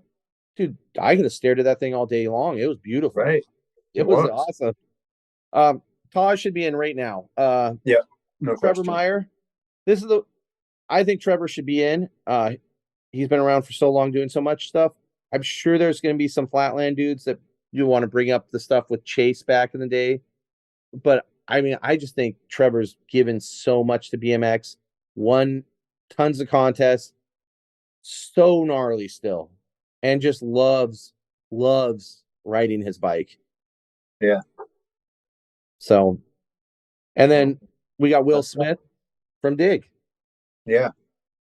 And people don't know, Will was pretty, early king of dirt, Yep. contest dude, did well in those, invented the Organized first King of Dirt in the UK or in Ireland. and then he rode the first king of dirt here too, right? Yep, at Bartlett's. Yeah. Yep. He And had that Will, company Jive, like, and he was yeah. a super good jumper. Like, he's on the cover of BMX Action, like, and And he's a he for made being such a awesome public, videos. yeah, and just for being such a public guy, like he's so modest and Yeah. kind of humble too. That And I don't think people give him enough credit. Dig magazine and Dig like media has been around since 1992, and Yep. they're still going. They've lasted longer than any other magazine out there. Yep. And he's the one that's been running it the whole time.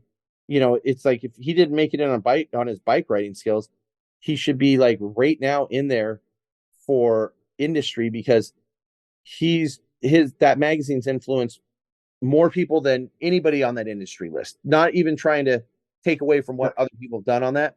No, That but magazine has done so much.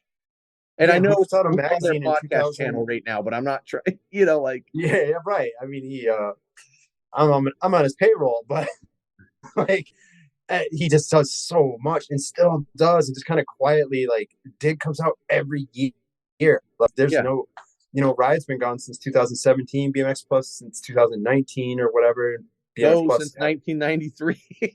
you had a good run, but like Dig is going strong since '93. Like, Yeah. in various incarnations, and different people have come and gone, but Will has always been right there and contributes so much to this day, and was part of so much other stuff that people don't even know about. Yeah. Nike Like stuff, all the Nike Nike, contests. just all that Nike stuff in the UK, especially, but like even worldwide, like Yeah. he's like behind it all, like just design wise and Yeah. If you from think about like him, organizational standpoint.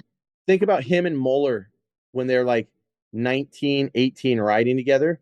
And Yeah. just think about how much influence both of those dudes have. Is Moeller in the Hall of Fame?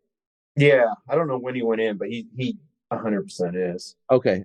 I was going to say, I didn't know, because Moeller's always rattled cages. I was like, if he's not in, like, come on, He's suspended from the USA BMX for life, but he's in the Hall of Fame. Is he? He's not so. No. Okay. No, he's not. Couldn't you see? I could see Chris almost like having like, getting like 59 and being like, I'm going to hit the race circuit. Oh, totally.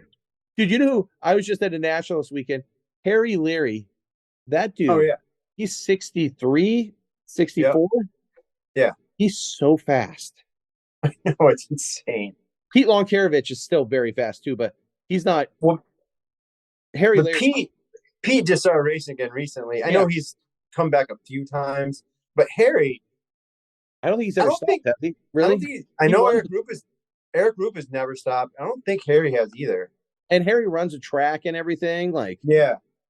What an icon. Yeah, that's the list. I'm looking on the Snakebite thing. Just like comments, Bar Spinner put down, Nasty and Nyquist.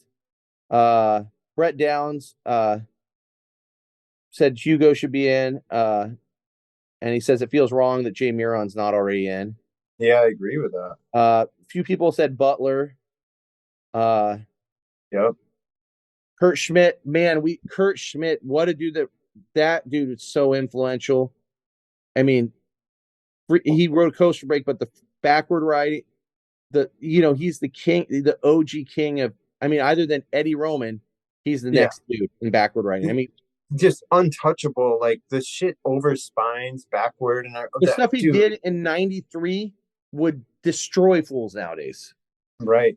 I know there's gnarly mini ramp dudes in the Midwest and stuff that will blow my mind that no one even knows about, but Kurt Kurt Schmidt should fully be in. That comment was from John Wold, who used to ride with Kurt, and they were standard teammates together. Yeah, I know John. Yeah, Carlo Griggs. Yeah, That's just for another one of the UK just for dudes. that one picture alone should be him. And there's a Carlo, lot of pictures like that of him. Carlo Griggs is like the Matt Hoffman of England. Like I mean, a I little know bit, he but is, just the dudes that were young that came out and just blew doors. and Uh, he's an industry guy too. I mean, he has yeah, he's the ran proper, and that I don't know his distro is, but yep, and he's always had ramps and stuff, and put into the scene. yep. Uh, my buddy Curtis said Asado and Andrew Ferris, and I think they should both be at least nominated. Right. Uh, Sato. I'm looking. Josh White, like these are just little conversations people are having. Joe Rich came up a bunch, and I totally agree with that one. I do too. Here's I two. feel like Joe Rich is because he just like quietly does his thing. Like, Yeah, who's gonna Someone's got to nominate him, as we've learned. So, yeah. well, maybe we'll Nominating do it. people. Maybe I'll do it Go to because the he deserves. USA BMX site. What are the nomination times? It's like in the fall or something or summer. I don't know.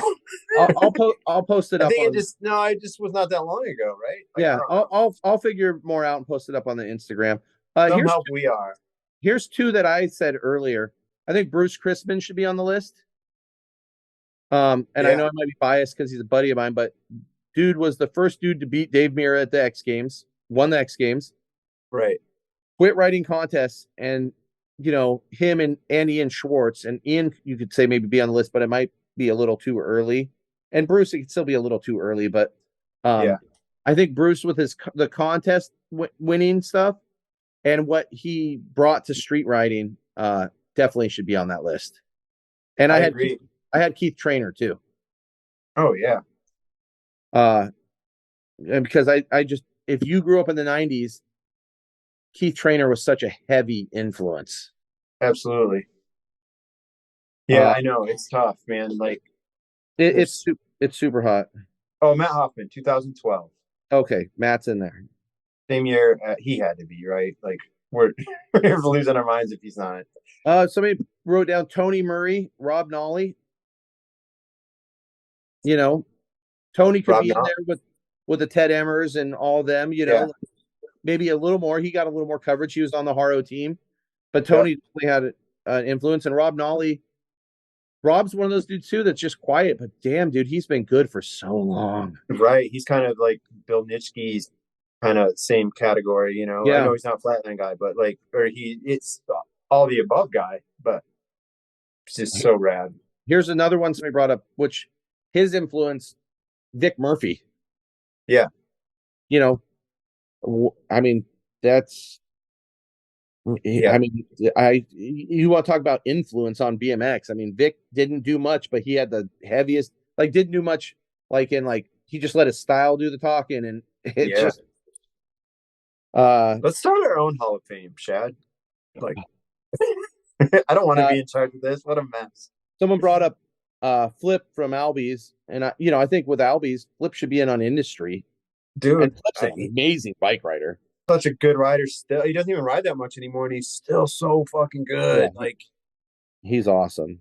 That's kind of it for the comments. Oh, somebody put down Dave Smith, and I think we're missing a lot with Flatland on here.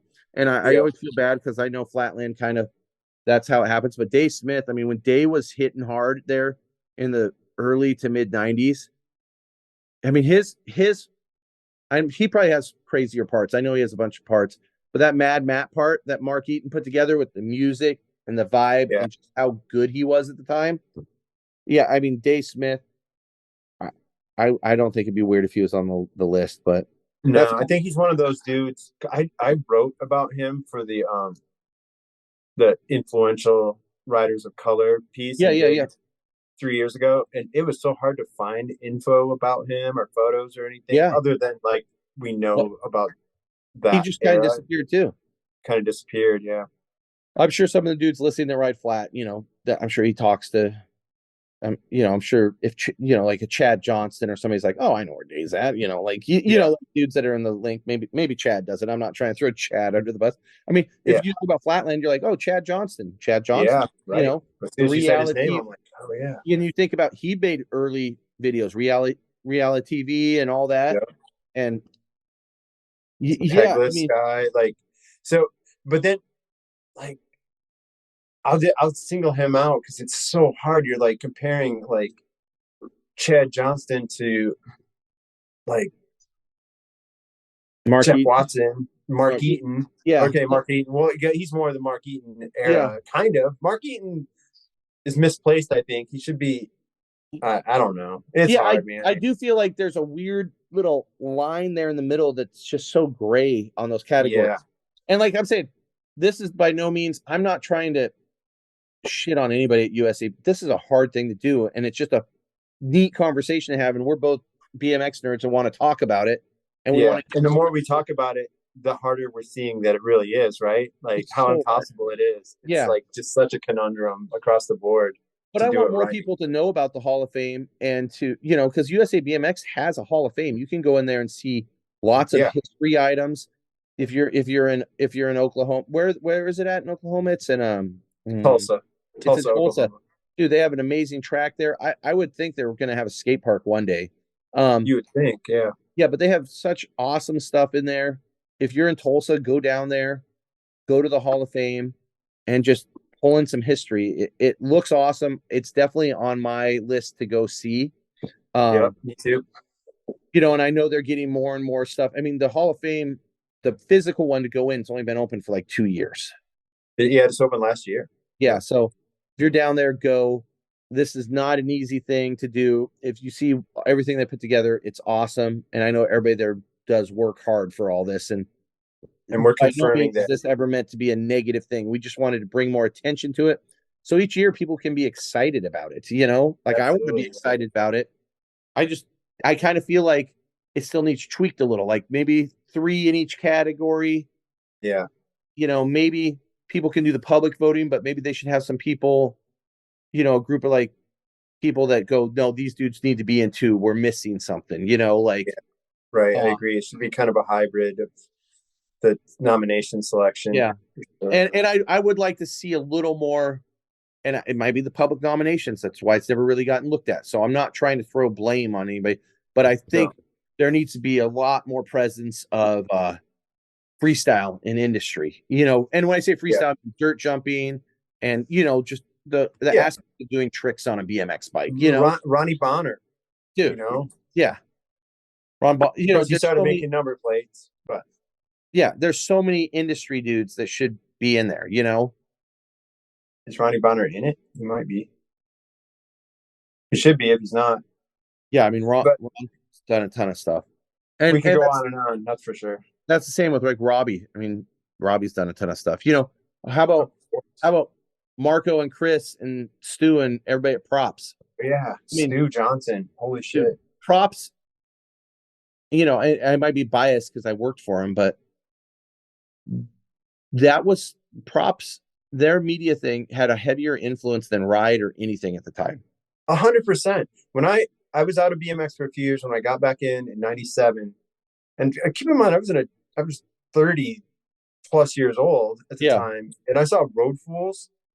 Dude, I was like, what the fuck? yeah, Why was I not riding? Like what am I doing with my life? It just, yeah. and I knew I didn't, but it was so relatable, even though I knew I wasn't gonna ride at that But just level made you ever. feel like you were there with them. Even You wanted to be there with them. yeah, You wanted to be doing it. even the props episodes made you feel like you were at a contest with everybody. Yeah, right, You look so forward to them. I even liked it when props had the racing. It was fun, like right. Because the way they covered it was cool. yeah, I mean the whole props crew, Marco and Chris do not get enough, just they did so much and put so much into BMX, Yeah, no, and they really same did. with Driving around to all those events and the yeah, and goddamn motorhomes. same with Stu. I mean, there's so the industry side's just crazy. I mean, we I don't we can't that would be a whole nother podcast. So Yeah, we just keep going on that with it. I mean, just videographers and like Perrick. We already talked about Perrick, Yeah. but he'd be on that list. Mark Eaton is Yep. the first guy on that list. Like I don't know. There's so many. And then photographers, Brad Yeah, McDonald. Is Brad McDonald in the Hall of Fame? yeah, it should be. Yeah. Probably not. John Carr is, and Wendy and Bob Osborne, of course, but Yeah. I don't. I don't think John It's or is Spike. Brad is. Do you think here's a fun one. Do you think Spike should be in the Hall of Fame? Man, he really brought a lot to the table. He really Yeah. did. It was kind of for wasn't very long, No, no. you know, but And then you can look at his industry side with the photos. I mean, people still, drew. I have a Spike sent me a signed photo. I have a signed picture that he shot of Matt at uh the the finals. The one I just talked about with Dominguez. I forgot which city it is because it comes and goes in my head. But um, his photos are iconic. But people don't. They forget that Spike was an amazing bike rider. oh yeah, he was great. Dude, he could do anything. He was just And like and he I watched he, that dude like hop he on. won amateur contests. Yeah, I know he won that Palm Springs Meet the Street. Yeah, I got second at the first Meet the Street. Do you know that? I I, do. I'm That's always quick to bring that up. the in the good class. That Yeah, video, the 1988 two hip home video with yeah. that first street contest. That's my favorite bike video ever. So I've watched that street contest. I would say over 1,000 times. So I know it didn't More than me. Win? Yeah, Yeah, yeah, Vic and his orange Peregrine mags took you out that time. yeah, yeah. He rules. Yeah, I don't know. Brian Foster's in already. That's good. Yeah, I knew he was in just 'cause I remember his speech was so awesome. dude, that's one of the awesomest things. If you guys go to the USA BMX YouTube and type in Hall of Fame, they do these awesome like videos covering people's careers and then Yeah, the speeches. Like if you want to go down a rabbit hole, those things are really fun. That Kevin Jones one this year was awesome. yeah. Uh, and then the TJ Lavin one, TJ's speech last year was I mean TJ's such just he's a good dude. He's just Like a powerhouse. He's just a yeah, powerful human being. Yeah, just absolutely. But the Brian Foster one is like a tearjerker, which you wouldn't expect from him. yeah, yeah, But it's so inspiring, and like he's so full of emotion and so like gracious. yeah. It's just awesome. Well, are we missing anything? I don't know. You and I are never going to be in the Hall of Fame after this one. I don't know. I just wanted to bring some attention to it.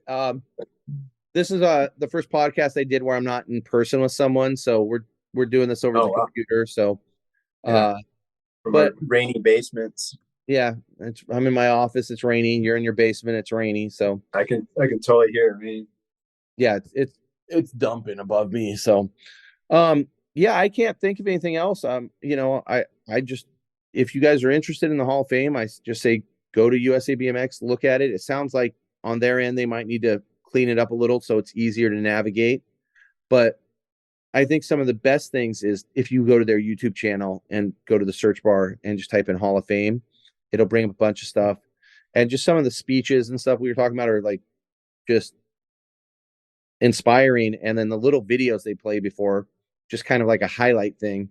they do. They do just a great job of those videos. And like, Yeah, they do. the guy, it's I like don't know who the dude is that narrates them, but the dude's yeah, the voice. narrator's amazing.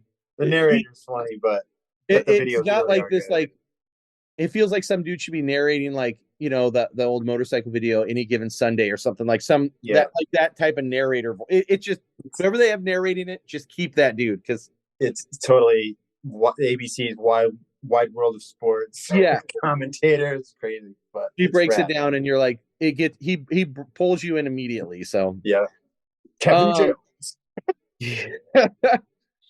All right, well, cool. Yeah, I think we're done. All right. So thank you guys for listening and Sorry to everyone we offended. yeah, we're not trying to offend anybody, but That's a we're long just list. We yeah, just and care. we'll We just care. we do care. And we'll catch you guys next podcast. Yeah.